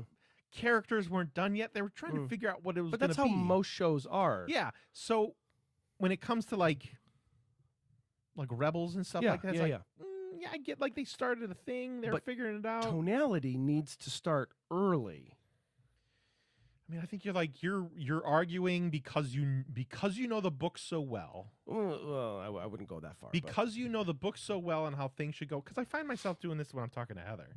Because I'll watch something and I'll go, this, and this are going to happen. Yeah, right. Because I've watched the first 5 minutes of it. Well, because you understand story structure. Yeah. It will ruin things, and I feel like you're allowing the structure of how you believe that it should be, and you rightfully so, because it often is done that way. You're really cutting yourself out of some of the and I've told you this before. Mm. Some of the greatest story. Ahsoka's story And you have is said the it. greatest You have story in gone Star on Wars. record multiple times saying it. I know. I know. I'm starting to feel that Ahsoka, and rightfully so, is replacing Rey, rightfully so, Rey's terrible character. of what the story should have been. Okay. And with the world between worlds, Mm. there could be clever retconning of things, possibly. But I've always said that, like, the movies are these bricks that you're laying on top of each other. It doesn't work unless you have the mortar. And the way that Absolutely, they I kind of, or agree it's with more of that. like stone, like there's all this stuff that they have to shove in between these stones that would topple otherwise. Yeah. Yeah. Unless you did I it. get But that's that. what's always been Star Wars. Yes. Yes. Oh my God. That that goes back yeah. to the first one. Yeah, because they literally start you on number 4. You know what I mean? Not only that, but like little shit too. Like, oh, Mark has a fucking scar on his face in the beginning of Empire Strikes Back, so we need to invent a Wampa attack. Yeah. You know, like it's. But it was it's- a it's- car accident. Yeah, right. And there's always stuff in between the movies ever since the beginning, and I fully respect the shit out of that. The tonality, not the story structure, is what gets me. It's too kiddie. It's way too kiddie, And it stops. and it that's always what gets more old. that's oh what my people God. tell the me. last when Dave Filoni got like massively ripped off because he couldn't do the last season of Rebels. yeah. Or, I'm sorry, the last Clone season Wars, of Clone Wars. and then Netflix brought it back. Dude, The last season of Clone Wars is so amazing. The last episode, the last 2 episodes of Clone Wars is amazing.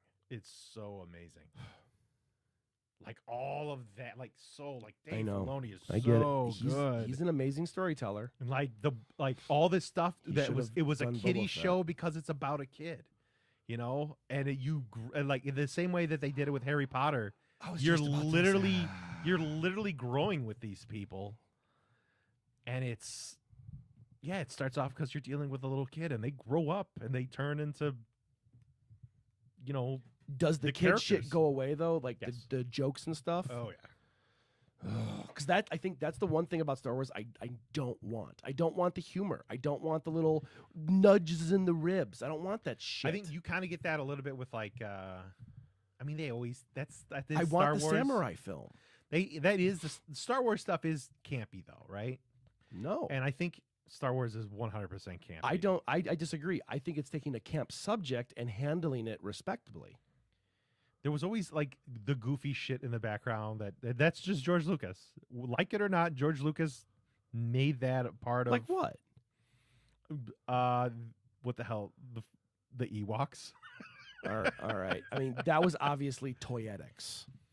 Yeah, but I mean I agree. It's George Lucas is trying to make sure that he gets the fucking those kind That's of toys. it. It was a man. check, man. But that's just a part of the way that the stories are told now. So Chopper, you'll have Chopper is Which like I'm sick of the droids. Oh my they are God. I'm agreeing with you. They are really pushing droids. The droid thing that I think that they started with Solo, where they kind of have That them was as it. a That was kind of the like one. like they're the slaves. the snide sarcasm bullshit. Okay, the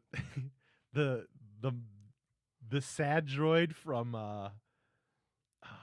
The good one. The Yeah. good movie. The The good one movie. the one played by Wash. yes, like I love that. I do too, All right. but I don't want to see it again.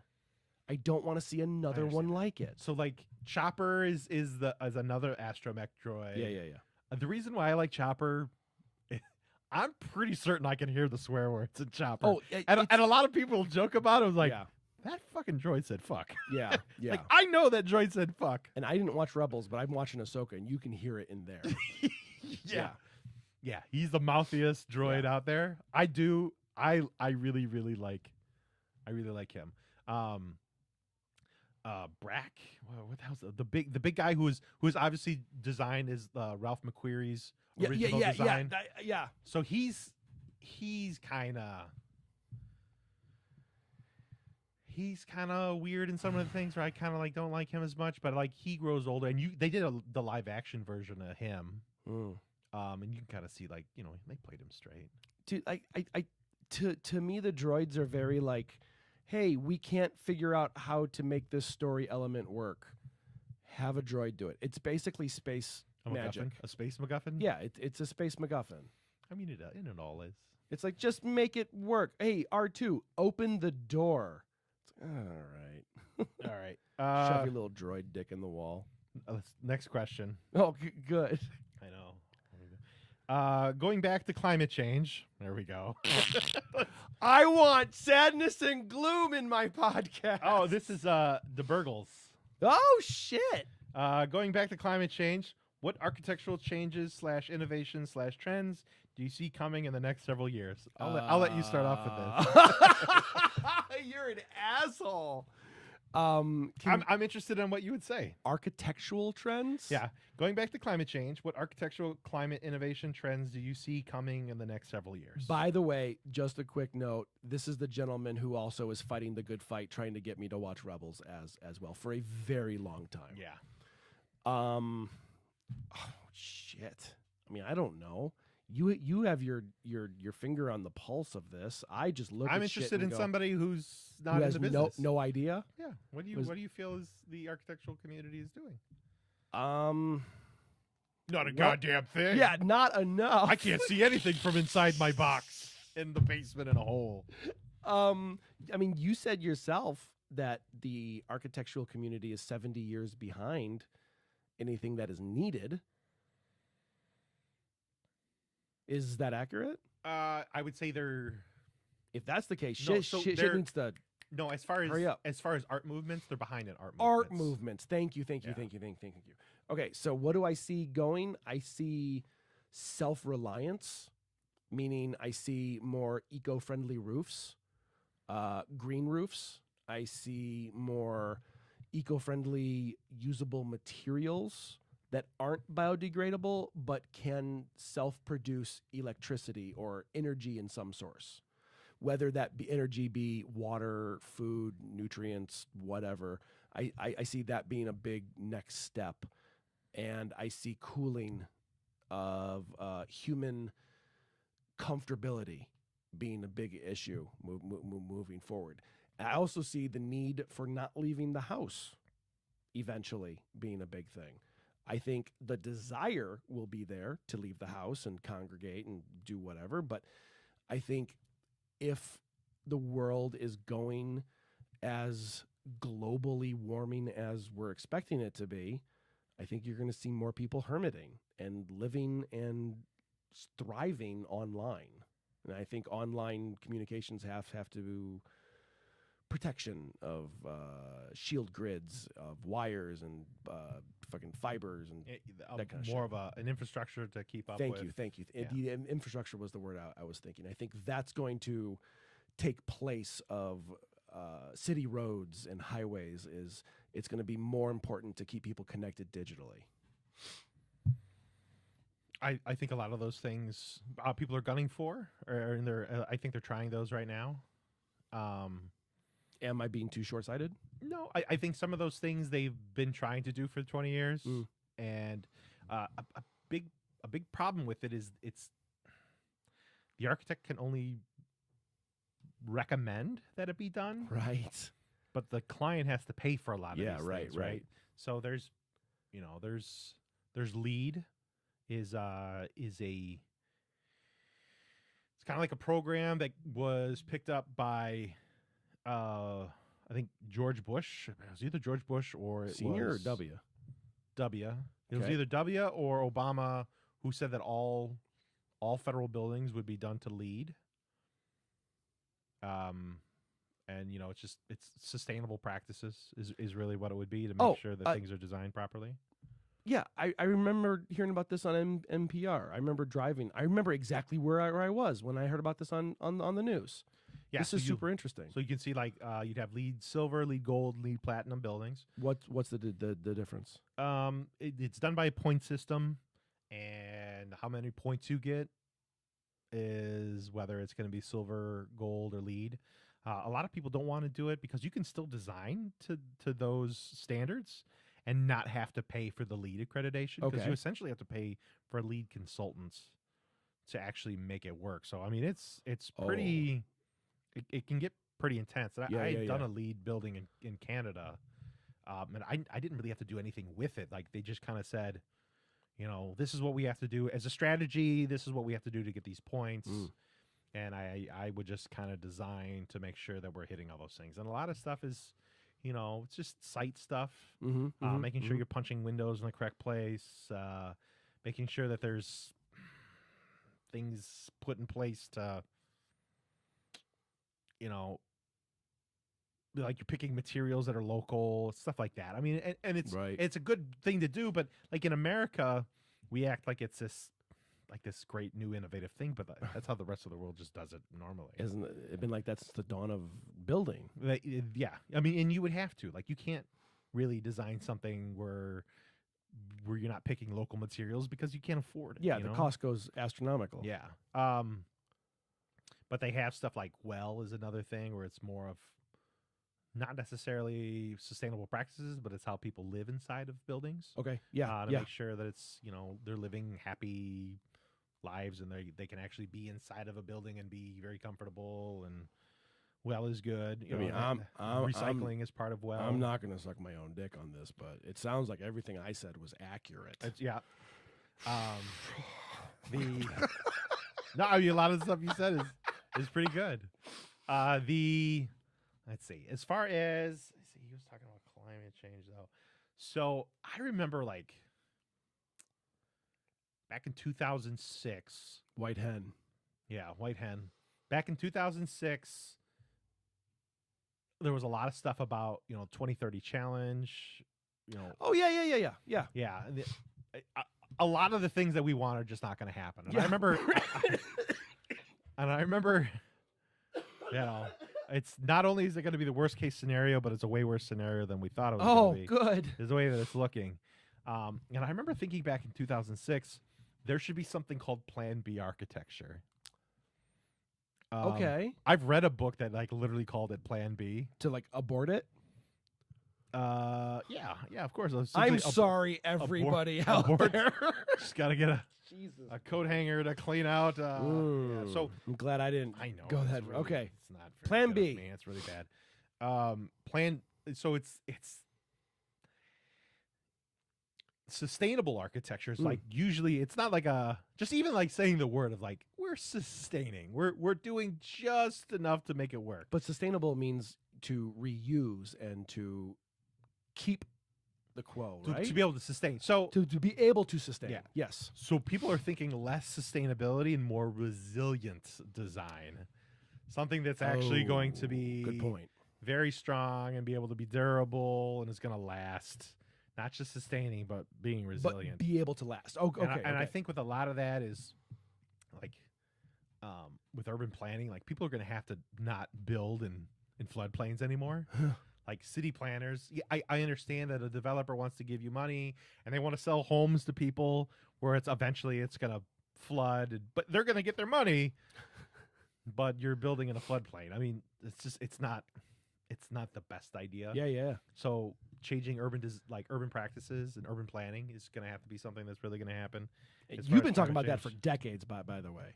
You've been talking about that for a very long time. There's a village that I'm working with right now that is going away from like parking requirements, which is really good. There's something called new urbanism. Ooh, what's this? It's just trying to be trying to design better cities is really all. I love it.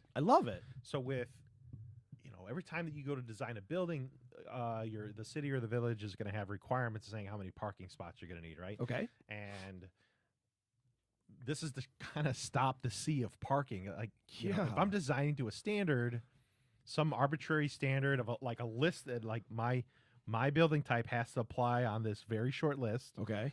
Of how many parking spots I'm going to need. And, okay. Sometimes that's good, sometimes that's bad, but it should be up to the person who owns the building on like how many spots they're actually really going to need. Makes sense. There was the way that they try to mitigate this before is they'll often say that, those little islands that you see out there. Yeah. So those are often for every 10 parking spots, you'll need one of those things. And that's to stop like the heat island effects Right, with right, parking and right. things like that. So And for water And- flow, you were explaining that's me once too about water. you have to have and- enough earth to kind of absorb the Yes, water, so yes, it doesn't yes. sheet over the top. Yes. Kind of like at the last place that you lived, where Yeah. your neighbor built a very Dude, large hardscape, Very good memory. and the water shed over that onto your property. It's incredibly illegal what they did. Onto property is not the right term. In the basement. Yeah, is in the yes. basement. Like what they did should have never been allowed to be built. Right, right. Um, You fucking A. and you got to be on the business end of what happens Yeah. when there's not enough ground. To Literally every actually- time it rains, I still like my butt puckers and I still run downstairs. you just showed to me. check. You showed me once, and showed me how the water was pouring over Uh-huh. the. I still have the edge of it. video of it. Yeah. Anyway, So, sorry. Go on. I mean, there's that type of stuff. I like that. What's that called? New New urbanism. New urbanism. All right. Yeah. As far as like resilient, some of the. I'm trying to think of what. Do you think solar panels are worth it?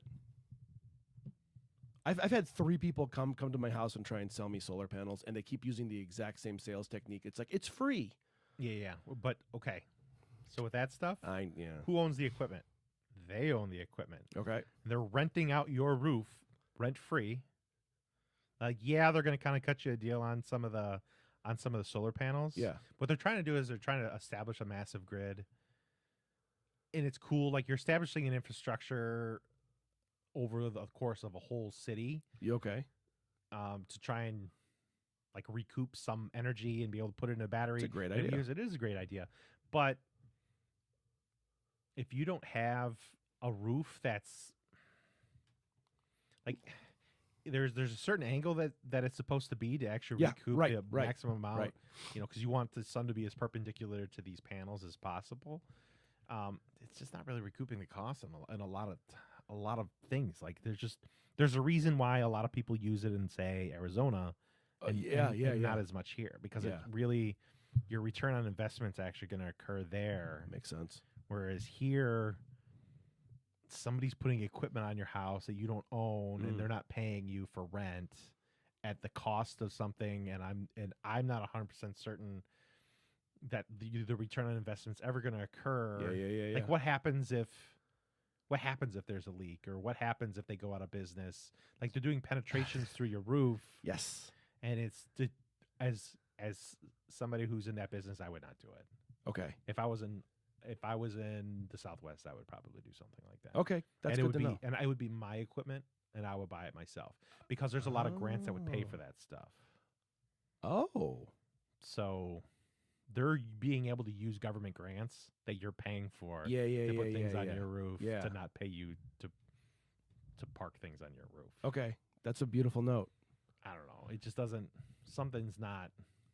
It doesn't sound right to me. I've had people try and. I have a sell it to big me for it. philosophy about that, like wearing brands too, like Nike or Adidas or something. It's like, you're not paying me to wear your brand. I'm not going to wear it. That's why, like, whenever like I buy a hoodie or clothes, it always has to be unbranded. I They're don't not know. paying you. Yeah, because they're not paying me. It's I mean, they're unless I respect and love the company. Like, that's not the right shirt. But like, I have a lot of like Vinegar Syndrome shirts because I respect what they fucking do for film. And I don't mind spending money and putting their name on my shirt because I respect them and I follow them and I put my money where my mouth is.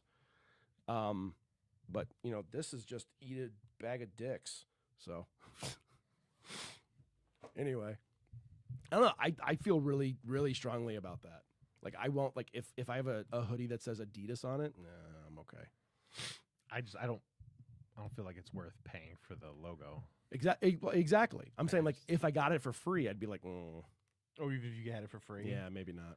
Like if I don't know, but I would never like really go out of my way for that. But like so I do shows down here, like, for my company, right? Mm-hmm. And my stuff is never branded. Any clothes I wear never has any brand unless it's my brand or something I wholly back. And that kind of just bled into my normal life. I think it's fine. Well, I think it's wonderful, but it's the same kind of mentality. It's like, hey, you're putting shit on my house that I pay for, and you're reaping the benefits. Like Let's talk. when I've talked to people and somebody will try and sell me that, and I'll be Mm. like, well, I have a hip roof. I Oh, hate- you're fine. You have a hip roof. And I was like, you get only a little bit of square footage that's actually facing south. Like you're not going to get a lot. Oh no, but you'll be fine. I was like, okay, I really don't believe you know what you're talking about. Those are but- salespeople. Yeah. Yeah. I anytime anyone pushes me for anything like that, I immediately lose all interest. When it comes to anything with like dealing with contractors or people like, I always hold my cards close. Yo, yeah. And I let people talk, and I'm gonna find out whether they're gonna actually tell me the truth. or I've not. been noticing this about you more and more. Ever since you and I started doing this podcast, I've noticed this thing with you. Like you noticed the fucking flaring of my nostrils since I was 15 years old. I noticed that you've been staying quiet more. Why? Is it because you're waiting for people to keep talking? Because I do that same thing when I do interviews, and people always look at me like I'm like something's wrong with me. Well, I mean, listening is important. It's wonderfully important. But you're doing it way more now. It's very intriguing. Was I talking over and being a meathead before? No, not at all. Because guilty is charged. Hey, Heister. Thank you, Heister, Heister. for Guilty is charged. and safe. No, but like you, I noticed it when you and I talk. Like when we used to do an old show, it was all about dick and fart jokes. You know, it was all like how do we one up this situation? How do we lead someone down a wrong path to make the joke? Things like that. But I'm noticing now that you're calmer, and I'm wondering if it's just because I mean, it was a character before. I understand. God, which I'd trust like, me, which I is fun to understand. play the character. It's very fun, I'm just worried that like but if the character ever gets out, people are like, that guy is a huge piece of shit because Yeah. he said all these awful things. it's And a like, it's a well, character. It was a character. I was like, it was It was like a it was TV show. it was a face that you put on. You're not Ross. I was essentially you know? telling people what was going on in my life.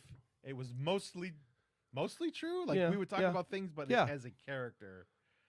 But we hyperbolically examined real things through a lens, a distorted lens, Yes, and would like just play up the and stereotype on crank things. it up a little bit. So Yeah. is that, I mean, if that's what you're talking about. No, I am not talking about that. What I'm talking about is I've known you for a long time, and you've never been this stoic. You've never been like this right here. You are listening to every word I'm saying, and you're giving me the breath and the bandwidth to explain myself, which is a great listening technique, and it's wonderfully accepted, and I fucking love it. I love talking to you. I've always loved talking to you. But you're doing it way more now. And I'm not saying it's a bad thing. I'm saying it's a wonderfully good thing. I'm just wondering, are you doing it consciously, or is it like a subconscious thing? I guess it would be subconscious. 'Cause I didn't really realize I was doing it. That's interesting. I mean, I know that again, like I was a character before. Well, I mean, that was that. I'm Yeah. talking like even off the show, when you and I would just talk. I mean, I enjoy hearing what people say. It's always awesome to Yeah. hear others, but like also what I was saying before, like I will hold back what I'm saying because I have knowledge on things, and they might not know that I know, Right. and I think it's beneficial to hold back. To And- let and- them prove themselves, or to let them dig their own grave. Both. Like, for example, there was when my mother's house caught on fire, there Yeah. was a contractor that just showed up to the home, and I was immediately skeptical. No shit. And he kind of like he offered his services, kind of said that this is what he does. Was being very helpful. Yeah. Nick was with me at the time, and I Oh, remember good. the guy. I was busy at the time. From what I had read immediately, because I literally only had a couple hours to figure it out, was what they said, like 3 out of 5 homes that are burned have things stolen from them, and that like worried me very much. Worried my mother a lot. After So- the fact or before? After the fact, as soon as this burned, people were like, Ew. the house is burned. Let's go steal stuff." Ew. I know. So we ended up going there, and I tried to like retrieve as many valuable family No heirlooms and stuff like shit. that as we could. And this guy showed up during this, and all he knew was I was literally a smoldering home that was still like the smoke is still coming Why up. would you talk to someone during that time frame? Um, If you're not first responder, why would you? So yes, and I felt the exact same way. So I just let him talk. He was incredibly knowledgeable. He was a really nice guy. He knew exactly what to do and listed off all the things that should be done and asked if he would like him to do it. And I said yes. I mean, because everything that he was saying made a lot of sense. Okay. It didn't sound like he was blowing smoke up my butt. His name's Keith. He ended up being the contractor for my mother. He's like one of the greatest men ever. No shit. Awesome. If your home's ever burned, it Ooh. could have turned out really weird. I remember looking at Nick and I was just like, yeah. we're going to beat this guy with a bat. That's if, what I was thinking was going to happen. if this guy's like stealing stuff. But no, he showed up. He was literally just done. This is what he does. He literally goes to homes that are burned. He's amazing with the people there. He's really good at working with the insurance companies. Is probably where he's the best at, because he understands how the insurance companies operate. And Hell yeah, give this guy a shout out if Yeah. if you like what he did. but he ended up he's really great to my ma. That's important. He was really good at doing design for stuff, and he was just he was talking about things and Okay. like how he had worked in the area and all this stuff and things that he had done, and I just kind of felt him out and asked some questions. And then when everything was said and done, I was like, oh, and by the way, I'm an architect. yeah, so like you have my blessing. You pulled out the little mini sword. Dab it. Good job. Well, I'm not licensed yet, so I can't officially say that I'm an architect. It's a pocket I knife. have to say, yeah, architectural designer. I still have I still have exams to go. How much more do you have? Too many. Really? Yeah, Okay. just put it off for a really long time. Well, There's no we're gonna have a party for you. there's no like huge change when you get licensed. It's just like, okay, now you. Hold on a second. Shut the fuck up. There's a huge change. I can now be sued by people. That's the biggest change. All right, fair enough. What I was It's gonna not, say is you're like your culpability goes through the roof. I can literally get sued just by showing up to places. Like that's fucked up. yeah. Like if something happens like structurally or something like that, and they know that I'm there, No and kidding. a lawyer can prove it, I Whoa. can get sued. Okay. So like when you go to like visit like a site while it's being built, and this will happen to people. Yeah. Like if I go somewhere and you got to sign in at the Yeah. general contractors thing, No and shit. something happens, yeah, I get dragged Oh, through litigation. my story was so much more whimsical and, and No, heartstringy. there is a Your litigious nightmare is scary. yeah, it is yeah, like once you and now I'm on the hook for 10 years after a building's built, God, whereas contractors only on the hook for like 1 to 2 years. you're kidding. Yeah, there's like a big if you're I shift Yeah. that around a little bit. well, the contractors take on a lot of the weight of the cost of things. Yeah. So by them fronting the cost of a lot of the materials They're and not on the stuff hook like as that, much. and they're the ones building it, Okay. they'll be on the hook for 1 to 2 years after the thing is built, or 1 to 2 years after the last problem, essentially. Oh, So like if something happens, then the clock starts over. But like an architect's on the hook for 10 years on some structural things, like a structural engineer, it could be on the hook for the life of the building. I understand I understand that. So, but like the structural engineer isn't like they don't have to front the cost of paying subcontractors Right, or all right, the equipment right. or anything like that. But I mean, there's a give and take. I feel like I think like contractors probably make more money now. Every job used to be shit. done by the architect a long time ago, Yeah. and now it's the architecture's profession is kind of split into. Is lots someone of writing a different question? things. Because I gotta go pee. Yeah. So it says, I love you guys. Gotta go. We'll listen later. Tell me when I get to be on the chair. I love you guys. Okay. Well, he's I guess I'm by myself here. So let's see. There is one person in here, which is probably just me, maybe. Uh,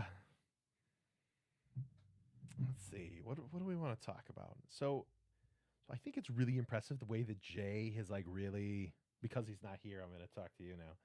The way that Jay has like really set up this whole room, like what you guys can't see is there's like cables and things set all over the place, and he's figured out how to set this up with cameras and everything. It is just incredibly impressive, and it just makes me feel like a huge turd that I don't really have to do anything. When we had done a podcast before, I think the thing that I would offer before is my really awful humor, and I would do images for like the show. I don't even do that anymore. Now we just have AI do that. So I contribute very little to this now. Jay does most of the stuff. So if there's lots of thanks, all should be given to Hey, Jay. look, flawless transition. No one knew I was gone, just like a normal podcast. On here, you're not even here yet. What was that last part? I was just talking about gerbils and Richard Gere and how I feel like he got shafted because he can't go to China anymore. Dude, how shitty is that? That's the story that lives on forever with That Richard he's a Gere. gerbil guy? Do you Yeah. think anything had to do with gerbils? I don't think so. I think someone lied. You think it was China that lied? Because he was very outspoken against like all the stuff that was happening with China and Tibet. Yeah. What are you talking about? Well, I'm wondering if it was China is the one that pushed the gerbil story, The up the butt story. the up the butt story. Well, maybe that makes sense. I'm just wondering Yeah. because that does suck. That out of all the things that he did, that's what he's known for. Can you name a movie he was in? Pretty Woman. All right. Well done. There was another one in China, and he wasn't allowed to be in China anymore. There after was that. another one in China. Yeah. I mean, it's just sad that the dude is like that's what he's known for. Just like Pee Wee Herman. Pee Wee Herman was a fucking amazing kids entertainer. He made a show that was groundbreaking and great. And then dude jerk off in one theater. So I think when it comes to that stuff, like while you had all those people, like they were gay, and there was no other way to meet anybody, and it was like this weird way that I was like, yeah, it was the only way you could meet somebody. Mhm. And then and everybody knew, like that's where the like gay Of- guys were of going to do that course. stuff, right? Or anyone. It, or it anyone. didn't have to be. So like if a cop wanted to be a jerk, they would just be like, hey, let's go beat up some gay people, and they Yes. go to the theater. Biggity bam, here's Paul Rubens. Biggity bam. And they just like beat on him. Who was George Michaels? He was another one. Like, Yeah. he didn't like. That's just kind of what they had to do. It's shitty. I mean, When you said shitty, it was that Siri that spoke up. basically, yeah, that's fucking weird. Siri, you're shitty. Is there something else I can help with? No. I want to Okay. stop talking. I wonder if these microphones could pick this up. Well, I kind of hope so. I kind of hope that like my for a year now, I've been hoping no audio from that side of the room ever picks up, and now Well, it's like I really now hope let's it have a does. full conversation. It's when we started talking about droids that I got mad. Oh my god! Yeah. Are you gonna be Siri? Are you gonna be in the next Star Wars? Oh, she doesn't talk to No, me she don't talk, apparently. yeah. It's because I hate Apple. You got the Apple Watch, so you're part of the Borg already. I know. Do you like that thing? That thing freaks me out. I do. Especially like if you're doing exercise stuff, or when you're fat like I am, and you're like, Does oh it my feed god, you a Dorito or something? I'm gonna have a Coronary. heart attack. Okay, good. And you can find out like what your heartbeat is immediately. Mm. The other thing is you can actually, it'll tell you your heartbeat based off of it's 75 beats per minute, which is very healthy. The other thing that it'll tell you is actual what your like the way that your heart beats, and it can tell you if you have You're my heartbeat. thank you, buddy. It'll tell you what it's called ECG. Here, see. Every this is really good. chocolate is good. Every chocolate is good. So what you do is you literally can put your finger right here, and it'll tell you your heartbeat. Oh, that's fucking neat. And there's some people who have Irregular. an irregular heartbeat. Yeah, I'm well this versed in is- that. And this will actually tell you if you are having an irregular heartbeat, which would have helped, like, say, my wife's father who Yeah, like right. had really bad heartbeat, or my wife, she has a wonky heartbeat. I think it's a hereditary thing. I do too. Do you? Mm-hmm. So if you ever want to know what's going on, if you have like a heart murmur, you can see it on there. I do have a heart murmur. That's funny. I do as well. Yeah, and it'll tell you whether it's a sinus rhythm, which it is, Hmm. and then you're good to go. I think my problem with it is when I go to meetings, the people I sit down with meetings with, they're constantly looking at their watch while I'm talking to them. So it vibrates. I'm well aware. It vibrates, and you automatically just do it. It'll just go, like you feel like a pulse on Yeah. your wrist, and you'll just look real quick. No, I have a Samsung watch, and I stopped wearing it just for that reason. That every notification, I was like, "What is it? What is it? Oh, it's really it's cool." But I know, like, oh my god, it's just so aggravating because I know not every message that person is looking at while I'm having a conversation with them is important. I know their life just got regenerated in their game that they're playing, or their favorite cookie just went on sale on Amazon, or whatever. It's Wait, it has? I think the biggest thing why I really like this is, I'm not a huge in Star Wars or Star Trek, but they have something called walkie-talkie. We'll see if my wife. You ever heard of walkie-talkie? yeah, we used to play with them as Yeah. kids. So let's see if Heather is gonna answer. Oh my We're gonna God. check availability. Can Heather be a special guest? Oh, Heather's not available. She's like, fuck So, you guys. I wonder if I have anybody else on walkie-talkie. So what it is, I don't know who this person is. Oh my God, call them. I don't know who that person It's is. I'm not gonna do it's that. 9:00 at night. Is it No. 9 o'clock? I don't know. Check your watch. 9:07. Oh my God, we've been doing this for 3 hours. It looks like the podcast stopped. Oh no, we're not very active people. I thought the video froze. You're just not moving very much.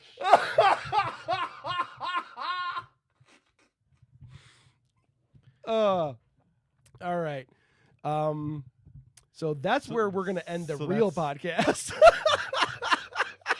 So that was the end. I think there's nobody else on. Or it says there's 2 people on here. Well, one of them's me. Oh yeah, dude, we just hit the second beep of the recording. We're long. We're long gone? We're 3 hours. How do you find out who's on here? Can you find out? you can't see who's on here. That's like a privacy thing. I could. Could you? Yeah, when I was on my phone. Oh, on your wrist phone? Oh no, it'll tell me who's texting. Or Oh, who's yeah, messaging. yeah. Who's messaging, but not like who's actually. So we don't even know on. who's on there right now. No, me. I'm one of them because that's how we're doing this. Is it So me? the one is it you? Oh my God, dude, that would be the most The saddest thing. fucking thing Hold ever. on. Tell me if it goes up. Are you on? I'm- Okay, I'm, there's I'm gone. one person. Yep, now it's one person. Yep, the other person is me. We were talking to ourselves for the longest time. All right, dude. Thanks for the show. Thank That you. was fun. All right. Thanks, Heister. Heister, lifting you up when you're down. And bullets. Dude, I wonder if they have like Heister t-shirts or something. Heister, when you need to run away from certain doom and laugh as the world burns around you. Heister, stopping bullets since 2003.